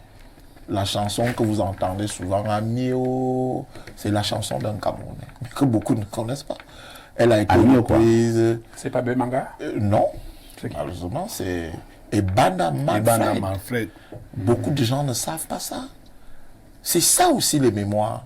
Et ça c'est parce que j'écoute cette chanson reprise par un Français, Henri Salvador, que je fais donc des recherches pour découvrir que c'est l'une des chansons les plus reprises dans le monde, alors que même les Camerounais ne savent pas que cette chanson est d'un Cameroun. Très bien. Donc, pour dire, il n'est pas tard. C'est-à-dire qu'il y a un ministère de la culture dans ce pays. Qui n'initie rien. C'est à lui d'initier ce genre de choses. C'est à lui de demander des budgets, d'allouer ces budgets aux personnes, aux entités qui peuvent encore faire quelque chose. Parce que la mémoire d'un peuple ne peut pas se perdre. Merci bien. Pierre Blériot, c'est pour les mémoires. Non, c'est bon, on lui. Donc, ce que je voulais dire, c'est que... c'est que maintenant, le ministère devrait commencer à se fâcher parce qu'il a aussi un temps de parole. À construire le panthéon des grands hommes camerounais. Merci Pierre Blériot, vous le disiez tout à l'heure, peut-être Marianne, mais peut-être, moi je pense que la question est préoccupante. Lorsqu'on parle même depuis un certain temps au Cameroun de grands hommes, j'ai tendance à croire qu'on ne voit que des sportifs, et notamment des footballeurs, ainsi de suite. Peut-être il faut également sensibiliser. Il faut dire que quand on parle de grands hommes, il n'y a pas que des sportifs. Les sportifs ne sont même pas parmi les il y a les hommes de culture. Ils ne sont même pas parmi les grands hommes. Manu Dibango, c'est plus. Ça c'est l'un des plus grands musiciens africains de ce siècle. S'il vous plaît, permettez à Pierre Blériot de donner sa pensée la plus totale. Je vais souhaiter joyeux anniversaire à une collègue à nous. Oh, non, Pierre Blériot, il faut arrêter la diversion. Vous voyez alors. Vous me parlez des grands hommes. Tu veux souhaiter les anniversaires. Qu'est-ce que vous voyez quand on parle des grands hommes? Vous me dérangez. Que tu as bon, il nous invite, vous devez nous inviter. Parce que on s'est étendu sur les grands hommes. C'est l'une de vos collègues, Odile Pahaï, qui a son anniversaire ce jour. Je voulais profiter de mon temps de parole pour lui souhaiter un joyeux anniversaire. Joyeux anniversaire, Odile. Merci beaucoup. Hein. De toutes les façons, aux grands hommes, la nation reconnaissante, à tous ceux qui ont été des grands hommes dans notre pays, le Cameroun, nous pensons qu'ils reposent en paix. Maintenant, il y en a encore qui sont vivants, qu'on puisse déjà, de leur vivant, commencer à reconnaître leur apport au niveau de la société. Mais attention, vous qui avez le pouvoir et qui ne voulez pas reconnaître le pouvoir ou alors la grandeur de vos prédécesseurs, que fera-t-on? Mettez les suspensifs. Ah, oui. Merci à Dr. Toa qui était là ce matin. Merci à Léopold Toa. Merci à Pierre Blériot. Merci à Bernard Dobasson. Le journal La Mi-Journée, c'est dans pratiquement 7 minutes. La rediffusion de ce programme, c'est tous les soirs à partir de 22h30. Avec tout ceci, que faites-vous encore ailleurs?